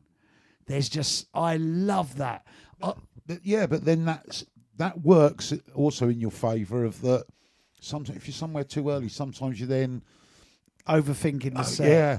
Then by the time it gets round to it, you're actually a little bit deflated before you start. Yeah, I agree. But there's lots of things that drink or no drink, I've taken with me, Jay. Like I've taken with me with it. But what fascinates me as the time goes on is that, like I say, I function pretty successfully that drunk, and you saying you don't think we would be here now, but I'm here now, and I'm probably you would answer this as someone who knows me, more successful than I've ever been with it. And that's because I showed up, I was fully in it, drinking, I still had the energy, I still had the vision, but now I believe I'm even better without it drinking. Do you know what I mean? Even more successful. But it is interesting that when you have a passion and you are, I'm not going to say good at something because it's music and that's an objective that other people need to decide, but when you are passionate about something and you do show up drunk or not drunk, and you are competent or good or excellent at it, you can get through it. And some DJs, like look, Matthew Bushwhacker B was on yesterday, and he's completely clean and sober. And a lot of people who are naturally gifted with their DJing have functioned at a high level on drink and drugs. And then all of those people from experience, especially I see the picture that you've got there, especially doing the podcasts and delving into people's lives who have done it as long as what I've done it. But you get to realise lots of people's stories and what they've been through. I got thrown there because Sanction is someone else who knows me incredibly well, and he was basically Mark Sanction. I haven't read what he's written yet, but I'm going to read it. Let's see what he wrote. You thought the drink made you good, but actually you managed to be good despite the drink, as someone who has been around both versions of you. So obviously Sanction was around me we had a humongous period with Ministry of Sound. Like, look, the gold discs are here, down here, the silver disc behind there. And I think probably then, Mark, I was drinking heavily, but it got worse as it went along. So you and Sparky, Sanction, have been around me at very high points, both sober and unsober. Well, no, teetotal and drunk. Yeah, those are the. Here's the most strangest thing with drink now. If cigarettes are your vice, you're a smoker. Yeah. If you're a drinker and you drink regular every day, you're actually an alcoholic. Yeah. But it's frowned upon to use as a term. So people just, I just like a drink. No, if you're drinking over with 21 units a week, which is very little, really, over 21 units a week, you are regarded as an alcoholic. But Paul O'Sullivan says, I actually couldn't believe how professional and polite Bunter is when I've been booked at events that he's gone to and seen with his own eyes. I think I am professional with... Of course I'm professional with my promoters. You don't have those relationships with people for all of that time. Some of those legacy promoters, from Labyrinth to Moondance to Epidemic, I've worked so closely with. And then also in the modern era, and I think you'd agree with this, Jay, I take a lot of the promoters under my wing and advise them and take them along and give them the benefit of my knowledge, because a lot of like where I've promoted for 31 years, 32 years, me and Sonia maybe, and then DJ'd 36, life goes on. You see with your own eyes, I take promoters under my wing and share that knowledge with them. And I think that's really important to do It that. is. I do the same myself. And earlier on you was bounding around that word gatekeeping. You and I both come across people that are new in their promoting life and doing things, and they ask for advice, and you give them certain bits of advice, what we would say maybe some absolute nuggets for situations they're in, and they go off and do the complete opposite. And then they're like going, it's all going wrong. You're like, well, I'll give you a couple of simple things. It's an hard one, and it's... I've got one, Jay. Yeah. I've got one before we put another tune on. Well, Idiots of the Internet. So me, Grant and Sonia have got our next event coming up on April the 11th. And I was so happy with this one. I was so happy with this one. So obviously we did my 35 years event, jammed out. Mm-hmm. We did the Epidemic 30th, jammed out. Mm-hmm. There's a cohesion between me, Sonia, and Grant Epidemic. I've played for him forever, since his first ever events. Mm-hmm. We've put lots of events on together. We did his 30th between us, and we did my 35 years event between us. So there's this absolute cohesion between histories, you know? And the reason why with my 35 concept I went with Grant, because many promoters who I played for may have only been part of my old school in the first few years, or they may have only ever booked me for old school, or maybe only ever booked me for hardcore or acid house or 88, 89. Whereas in Grant's case, Grant has forever gone when he would have hard house rooms. He would have 88, 89 rooms. He'd put me in the old school room. He's always supported happy hardcore. So he was he's like a logical person, because some promoters who I work with, their big moments were 88 to 93. Others, people stick, come and gone. they stick with their thing is a genre, whereas Grant has been a number. So it's a logical thing. So we've got our next event on the road. In one room is his 31st birthday event. In another room is my 4-hour set concept. The overall event is also the rave story with all of the record fairs and everything downstairs. And the talks. We've got the talks, which you'll be hosting. We've then got the happy hardcore room. And we've got the jungle drum and bass room. And I know how many tickets we've sold on the back of one post of me going, I'm doing my 4-hour set. The event is going to be as jammed as Epidemic 30th and my 35th. We've not even put a lineup out. So I know the strength of the 4-hour concept, the Epidemic birthday and rave story being back. Guy comes on. This was my best work on the internet. My best work on the internet of 2026. Guy comes on into the event group and says, I'll only come if Bunter don't do a 4-hour set. I know, and you know, and Grant knows, and Sonia knows how many tickets we sold off of one post on purely the 4-hour set concept based on the 35 years event, blah, blah, blah, blah, blah.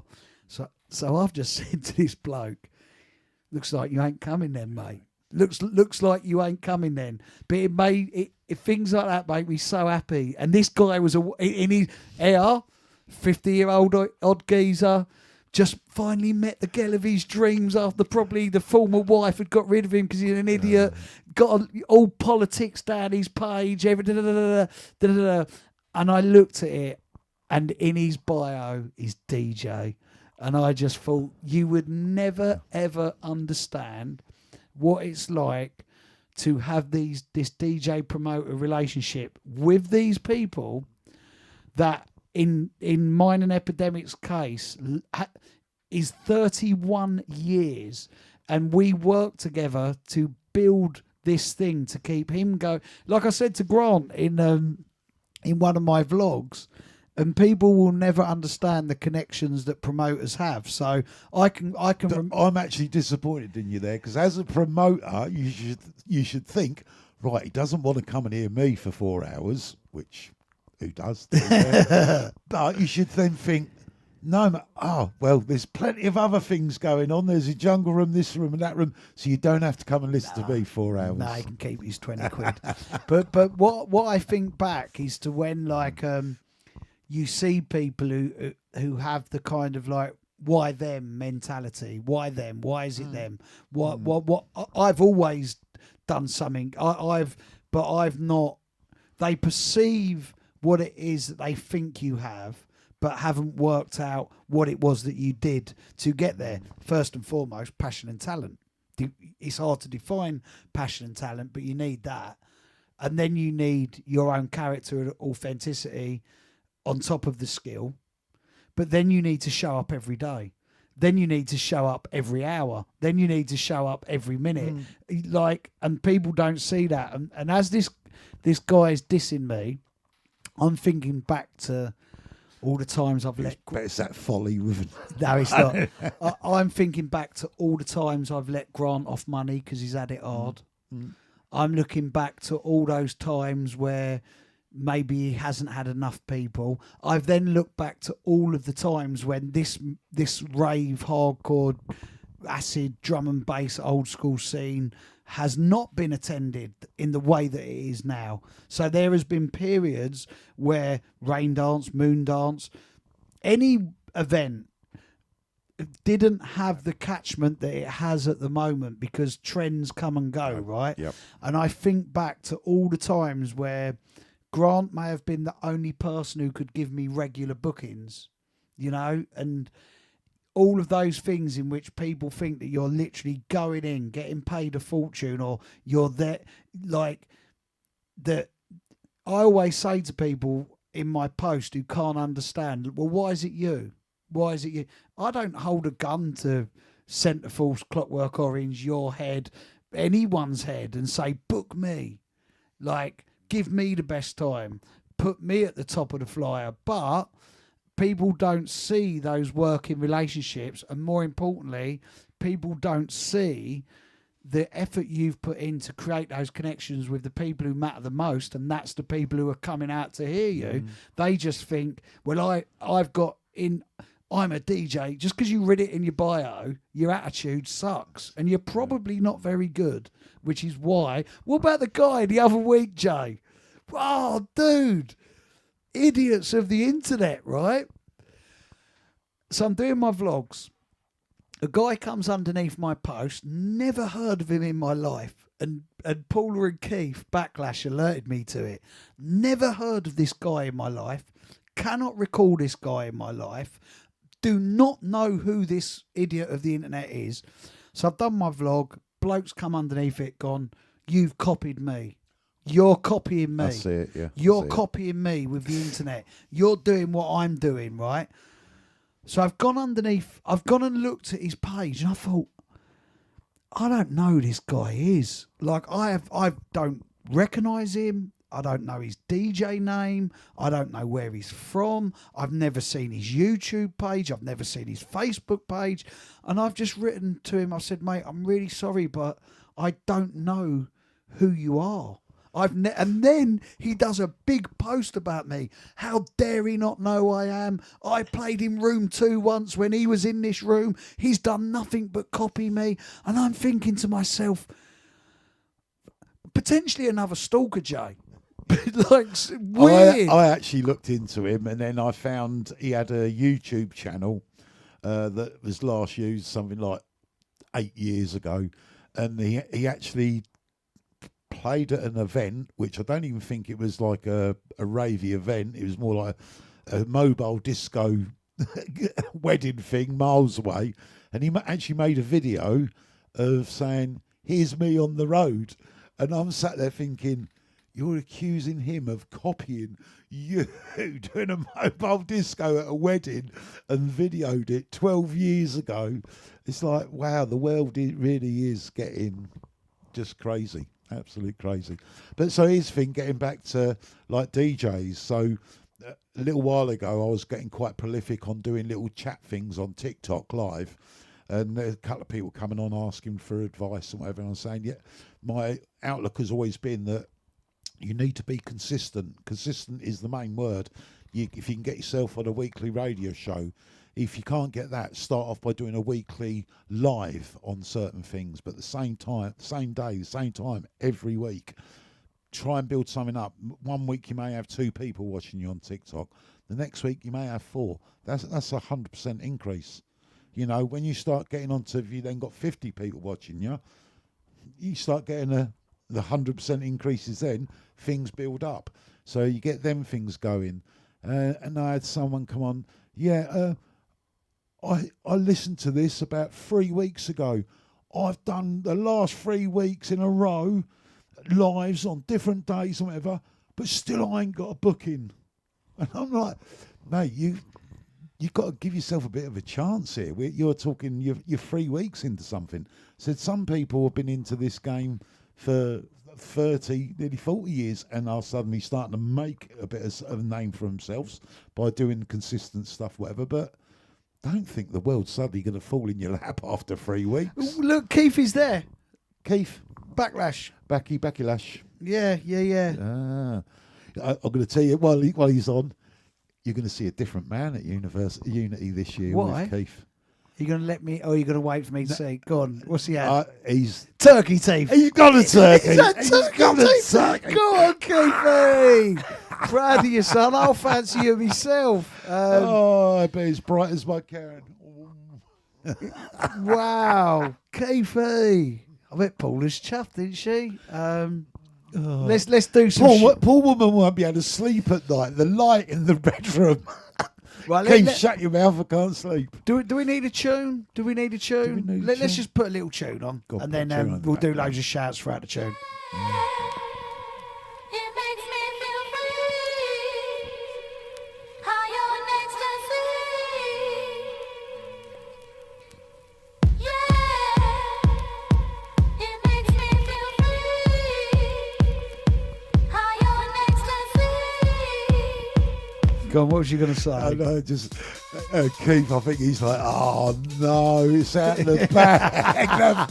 the follies tucked me up. you tucked it I've up. given Bunter a day off and I got Keith. Oh, dear. Right, let's do loads of these shouts. Out to Kurt, the Inducer. Out to Paul O'Sullivan. We love Paul. I speak to We Paul. had a few names for Paul when he was at Unity. A didn't lot we? of names for Paul. Can, I talked to Carpet, right? Carpet right, yeah. Stinky. Colgate. Okay, he's got. If Colgate anyone was a needs good to go one. to Turkey, it's him. Can you remember the video I done of him and what was his name? The I've got other some lad. great videos of Paul. Oh dear. I love Yeah, Paul. I'll have to dig that out. Right, so Dizzy for Days says consistency, patience, hard work, keys to any form of success, really. I absolutely agree. And something that, again, it's not just promoters who I speak to on a daily basis. It's artists, isn't it, Jay? Young and old. Like, literally, I speak to art like some of the youngest drum and bass DJs who are, don't show me yet because I don't want to laugh. Some of the youngest drum and bass DJs. Ultimate idiot. Oh. I have. There's Go on. something just dropped. The ultimate Tell idiot. it, and then I'm going to tell my story. Okay, and I'm not pro-Trump, anti-Trump, or whatever. But Donald Trump has actually just done a press release, and he's saying the arrest of Prince Andrew is an unimaginable mistake. Queen Elizabeth should pardon her own son. Pardon the nonce. How do you not know she's dead? My God, you went to her funeral and you're like, oh no, That's fact check that, man. That ain't no way. Well, But yeah, sorry, I was saying that you got to fact check that, dude. it is fact check. Barrington sent me. No, that's Barrington. He's funny. But yeah, as well as the promoters, you know, Jay, like the young drum and bass artists, I advise them.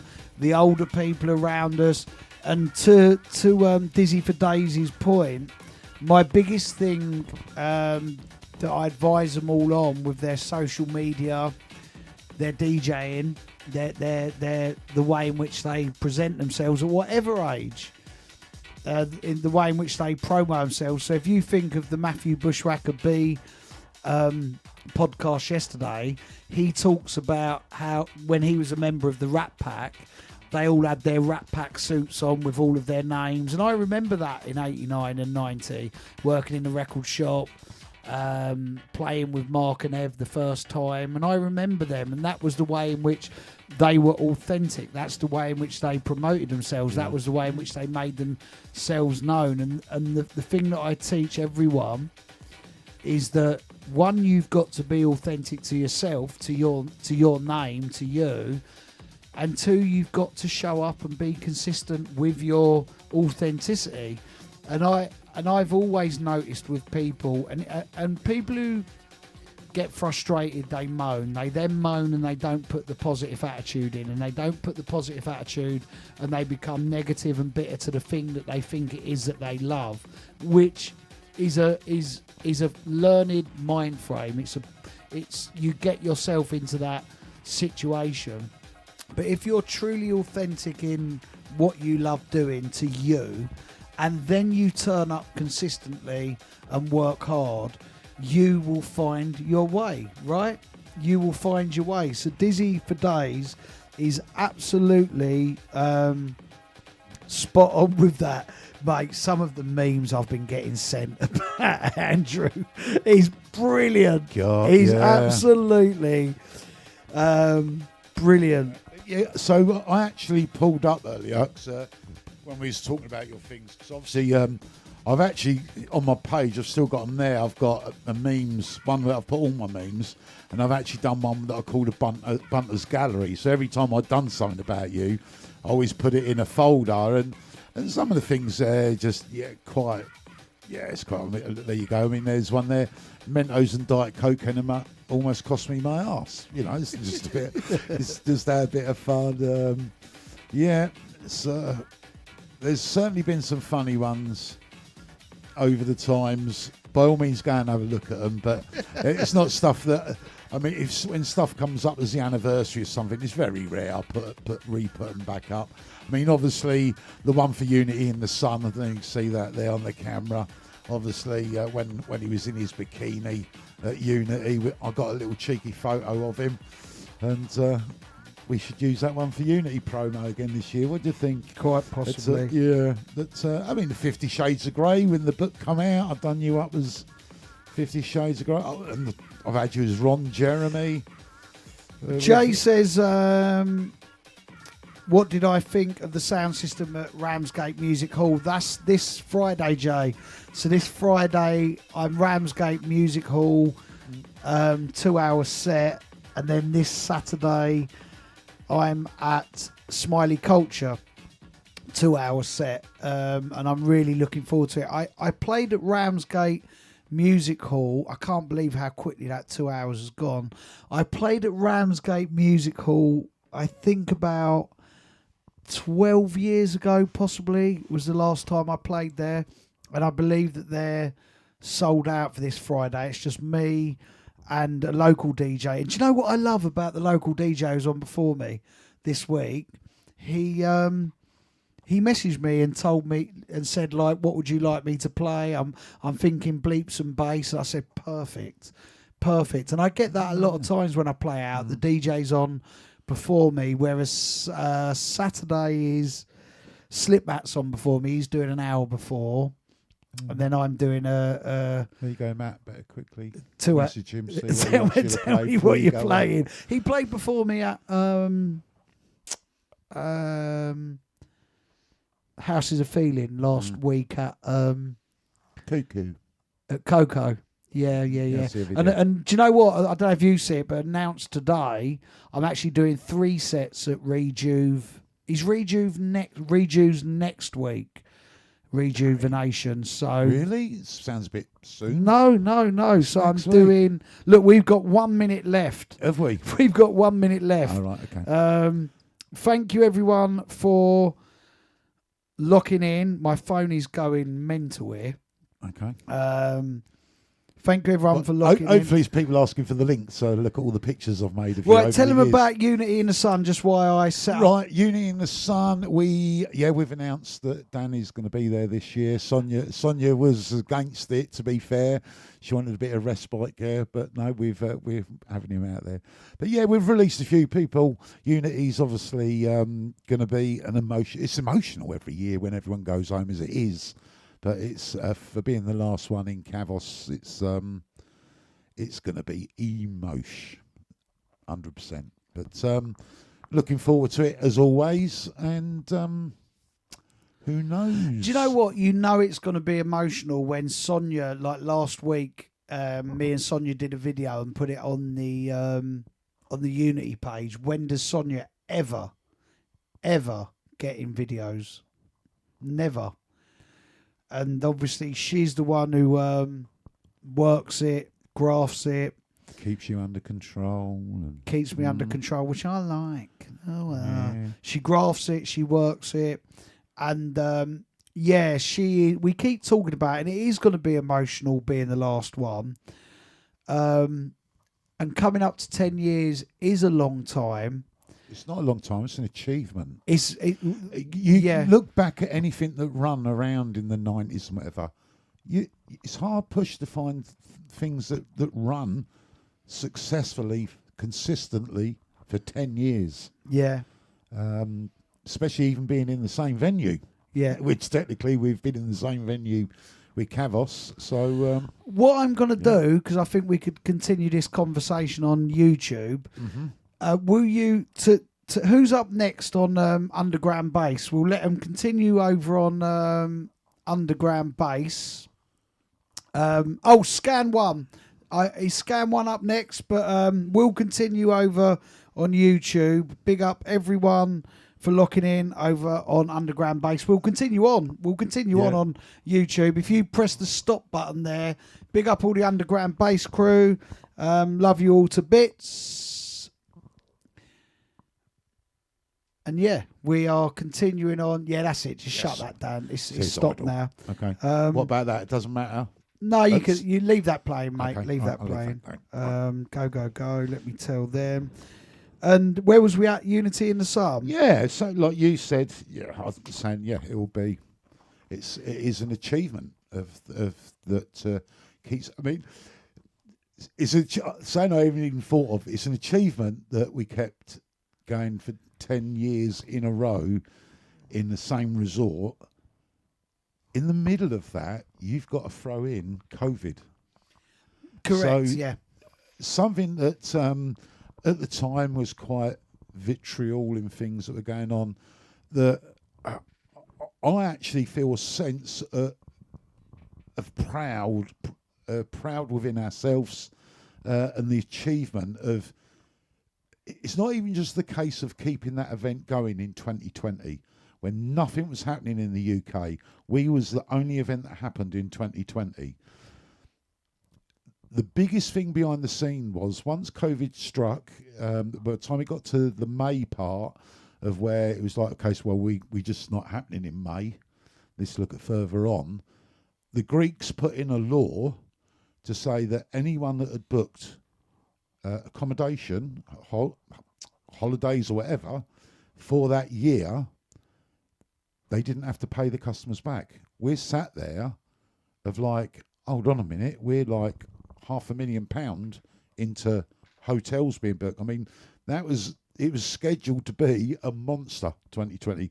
It's nowhere to like, we had 15 hotels on the books. It was mental. If you think all that had been paid for, and to get that thing of like all of a sudden, we had some people going, yeah, I won't be able to go when it's rescheduled. Can we get our money back? We go, and it's like, no, they'd not. They've passed the law to save us, giving us our money back. Not only and where we're saying about the money, don't forget people were only a certain way into paying their schemes. We'd funded the rest, so we'd used our money, and it was just a case of it's got to come round. We was very lucky in the fact we done a deal with the hotels to say, look, we understand what you're telling us about these laws, but we have to protect the people that are coming. Now, only a certain amount of people are saying that they can come this year. What about a rollover? Would you mind if we rolled it over for, say, the next 3 years, so it gives people to get back on their feet, an opportunity to then come again? And every hotel stood by us and went, do you know what? You're being upfront about it all, and yes, we feel comfortable, we'll do that. And so we was lucky in the fact that over the next 3 years, people were going, I'm now in the situation, life's back to normal, I can now come and use that holiday.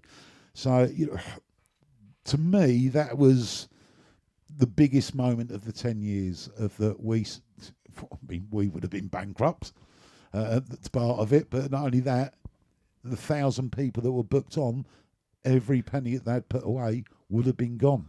So to save that and then people still to come over them 3 years, I think is the biggest thing of everything over Unity. Yeah, it was. It was a mental time, wasn't it? Yeah, it's just. It was. Yeah, I can remember just getting messages, like obviously because I was part of the ABSA group, to be getting things from then, and we'd be having discussions of going, they're saying this is going to happen, and we'd be just petrified. Yeah, what's going to happen? It is mad that we managed to do events in that period. Do you know something else I've forgotten then? Go on. Something else into the mix. All the artist flights. I had to take Ryanair to court to get our money back. That took nearly 2 years for because once again the airlines didn't have to give you their money back, and like even they say, well, claim for the airport tax and then claim for the other bit. I had to take them to court, and it got to the case of the morning of in the court. They've gone, well, do you know what? what will you accept for us to settle out of court? I said, we just want the money you owe us. And they went, okay, then we'll give you your money back. It And was it's like, it was wow. mad because it was like it. I say this all the time. That first 6 months in COVID was the most relaxed my adult life had ever been. Being out in the garden, Yeah. but in the sun, but in the background, like you say, was like £500,000 was taken by hotels, flights, and they literally, by the law of that moment in time, could have kept every single penny. Yeah. And somehow we managed to still take people away through COVID, through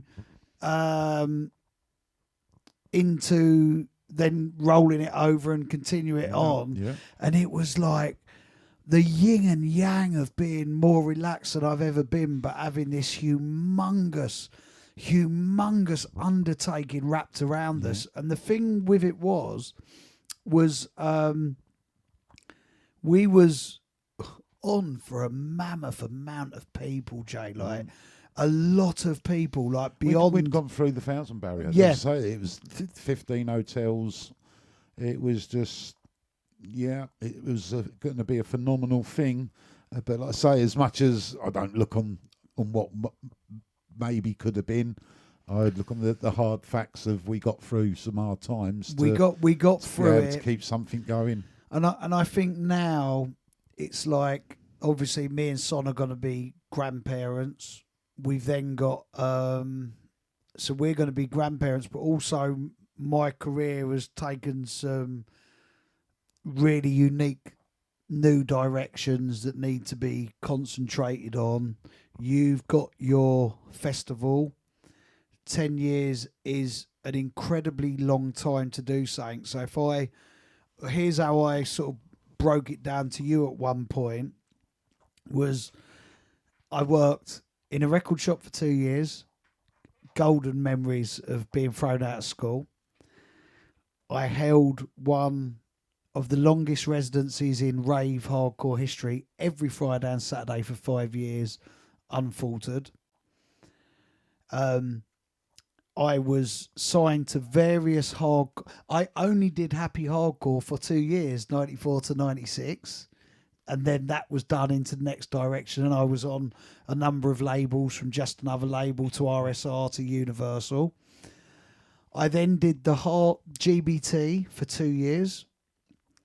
I did Honeypot Recordings and UK Hard. Honeypot was with Sonia, UK Hard was with John Doe. They lasted for, I think, 6 or 7 years. So longer than the Labyrinth residency. I was then signed to Ministry of Sound for 5 years. Music Mondays, Music Mondays, this is Music Mondays, but in a different way to it's been. This is actually 15 years old, every Monday for 15 years. Every Monday for 15 years. Unity in the Sun being 10 years outlasted my Ministry of Sound deal, my Labyrinth residency, be it my time in Happy Hardcore, my time in Hard House. It's outlasted so many things that I've dedicated my life to. So is what you're saying is I've had to put up with you more than anyone else ever has, apart from the Sozonator. Well, there is the things like Epidemic, 31 years of DJing. Yeah, but that's it's a different. That's a different it's Moon a different Dance. entity Moon of Dance has been what's 3 decades. But that's a different situation. But that puts it into perspective that, like, Unity in the Sun as one of my things that my music revolves around has lasted longer than some of the most magic moments in my career. And from a dreamlike heritage point of view, Labyrinth, as people know what it means to me and Joe, is a magical thing. These gold discs and silver discs that are in this room are the stuff of dreams for people. Everyone wants to have that thing. Awards for Music Mondays, best radio show. These are all things that have happened in my life, but Unity in the Sun has gone on longer than all of those things lasted. Yeah. That Paul O'Sullivan's just said there, was saying that I'm not forgetting the massive hate campaign. Yeah, it was mental. Crazy. And that revolves around the idiots of the internet. People who weren't even going. People tried to blackmail us for a start without going too deeply into it. People set up websites that lied about us. It was horrendous. And I guess it goes back to that thing of when you're in the right, when you are passionate, when you are doing something from a good place, we can sit here now and say, well, we did that for 10 years. You didn't stop us. We were blackmailed, Jay. Them people tried to blackmail us. Them people tried to blackmail us, going to the Sun newspaper with false information. And we're not going to name them. We're not even going to give them airtime because they don't deserve it. That they don't deserve it. But we won. We won that. We beat them trying to blackmail us and lie about us and having some news reporters phone us up, and then we dug into who these people were and who they were connected to, and they were friends with people who were trying to blackmail us. And remember that Sun news reporter when he said, "I want." Once he realised, he was like, "I don't want nothing to do with this. Please leave me out of this. This good." So there was that. There was then the legal case with Innovation, which we won. And no disrespect to Lloyd Innovation, but he really misjudged what he thought he was going to sue us for, and he lost. Innovation in the Sun does not happen anymore. Not because of us, nothing to do with us, but you focused on a couple of 50 to 60, me 50, Sonia 50, you 60. You got obsessed with Unity being a holiday abroad aimed at 50 to 60-year-olds playing old school music, while you was a jump up drum and bass event for teenagers. And you went to court to tell people we were stealing your crowd. What fucking crowd? What crowd was we stealing from you? Because it's just annoying because we did have numerous meetings before.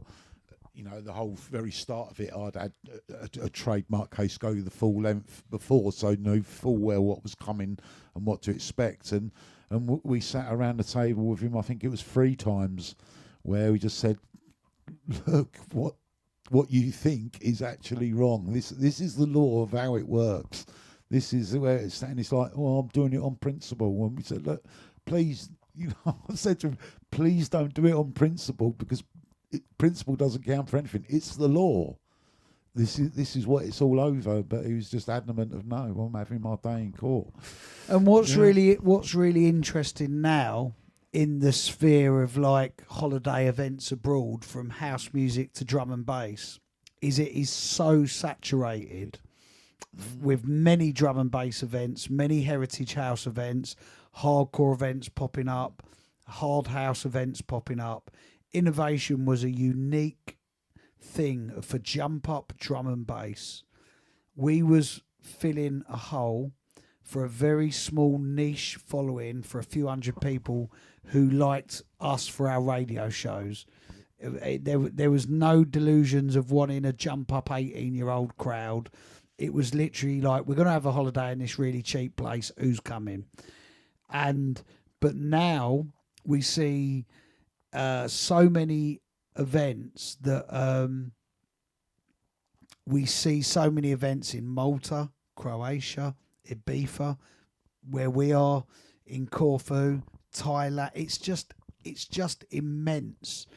And Innovation in the Sun was the forerunner, was the biggie, was the leader in drum and bass. And while he was concentrating on our more than humble few hundred people, which we took in the first year, and going into court and saying, remember he told the court that he invented old school and I'm taking old school. He invented old school. You invented old school.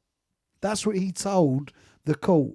He spent hundreds of thousands of pounds on telling a court that he invented old school and we shouldn't be playing old school at Unity in the Sun. While he was concentrating on that, he should have been concentrating on hospitality coming up with drum and... We weren't your problem. Hospitality doing drum and bass. Sun and bass, all of these things. We were not drum and bass. We were old school rave, old school acid house, old school jungle, old school happy hardcore. And the fact you got fixated on the wrong thing was to detriment to... Because in my book, I wrote that Innovation is one of the greatest promoters ever. That was me making a nod to him, Helter Skelter, Moondance, etc.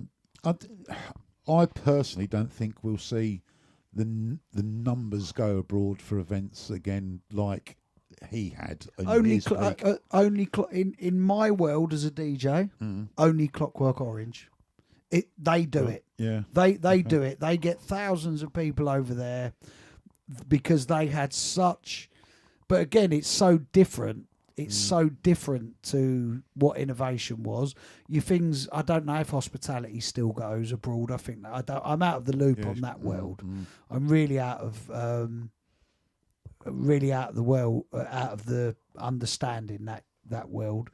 But Clockwork Orange is in our world, and for me as a DJ, they genuinely reach those dizzy heights of thousands of people at. I think it's 538, the outside one. The vinyl days at Es Paradise, sending out free boats with hundreds of people on each boat. Clockwork Orange, but it's a completely different thing to what the drum and bass was then. Yeah. But Clockwork Orange, they have such heritage in Ibiza. They have such a huge audience, and they have such a them as promoters, their DJs that they choose, and what the music is. They pull the numbers that Innovation used to get, But for most, it's holidays abroad are a very unique experience, Jay, for us as promoters, for the people as an audience. What are they saying here? Yeah, I'll just go on. Paul O'Sullivan, don't forget, we've got to remind everyone that it's actually him. Oh yeah, Paul O'Sullivan says I'm the one who invented old school. Yeah. We love Paul. Yeah. Let's read some of these messages and then close off, because that has flown by. That it's been that 2 hours and 20 minutes. Where can they get? So I just see someone say they've heard this is the last Unity in the Sun. Yep, it's the last one. It's quite simply website www.unityinthesun.com or .co.uk or .net. Also, obviously, Facebook. If you just type in Unity in the Sun, it will bring up the page. Even just Google Unity in the Sun and it will bring up absolutely everything for you.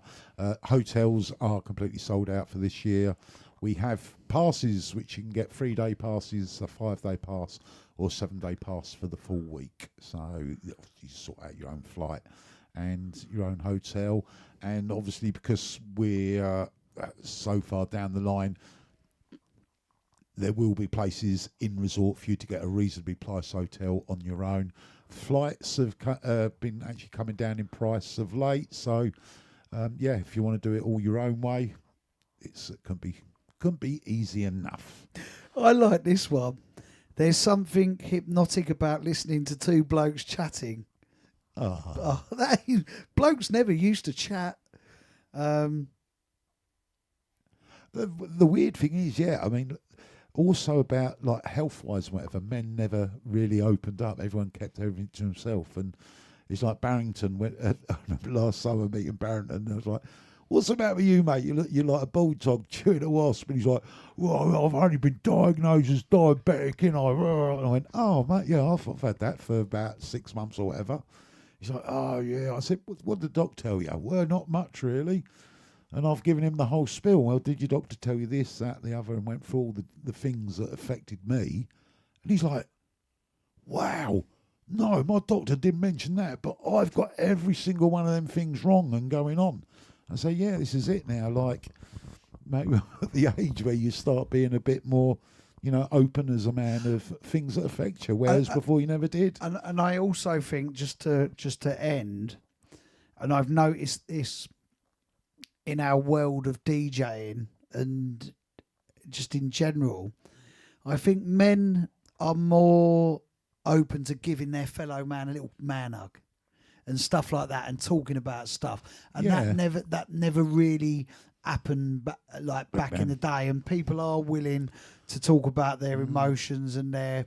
But do you their know what feelings. though? It's only pretty much the rave world where it's like that. So I had a family funeral on Friday, and like a couple of nephews and cousins like, "Oh, come here," and like a couple of them are like, "Well, was it? You're supposed to do this sort of thing."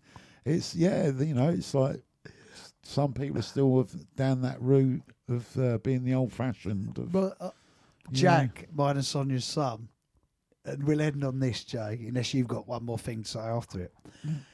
He did a marathon the other week, right? And normally, he would be on the phone to Sonia saying, I've done it. And then I'd go in the background, "Well done," right? Yeah. And I forget, I was out. I was doing something. So I actually, where was I coming back from? Maybe a podcast. Had I been out on a Sunday recording him? I might have been out, recorded a podcast, and then was in the group, the family group, where he'd said. So normally it would be Sonia phones him, I'm in the background, "Well done, boy," and off I go to the whatever it is I'm doing. That's men, yeah, that's men. Yeah. So I'm on the train, so I phone him, and he's like, "What do you want?" Because it's unusual, isn't it? Yeah. I don't phone no one. Really proud of your son, but bearing in mind he's 30. Well done. And his word was like, "Wow," like. Really? You're doing this without mum? Yeah. Like, He must be. He wants me to make some videos for him or something, or he needs me to come round and do a podcast with him or something. What does he want? But we do. I think we are. I think we are different now, and I think we do hear ourselves saying things that we wouldn't have previously said, or being conscious And not saying things that we normally would have said. Yeah. That's another massive change. So I can say that there has been occasions where I have bit my tongue and not said things that I normally would have in years gone by. Well, I think we'll leave it at that. Yeah. Thank you everyone for locking in. I never thought we would be getting on to some of the subjects we got on. We didn't actually read some of the stupidity that we get, but I think this conversation went down some quite interesting things. Definitely. Some very interesting things. Thank you everyone for locking in and putting up with our waffle. Originally, I think that Jay thought it was, well, we was going to have a comedic evening, wouldn't we? Yeah, but sometimes it is nice being a little bit serious and just reminiscing and chatting and, chatting through some of them things that we, especially the unity thing, talking about that I think there's a lot of people out there that don't realise some of the things we went through to save a lot of people and keep putting on the event for people. Yeah. To to come through the other side of that, it's still, technically the 2 years of COVID, the 2020 and the 2021. Because by the time that come round, everything in the UK had been closed down again. Yeah. People were just sat there, just so overjoyed to be with us. It was amazing, wasn't it? Yeah, it was amazing. Thank you, everyone. Until next month. And also, if you see idiotic things written on the internet, save them into your notes, and then you can share them in the future with us on the next show. If you see them being stupid anywhere, message me it. If you get a photo of him pulling funny faces, get it, send me it, anything.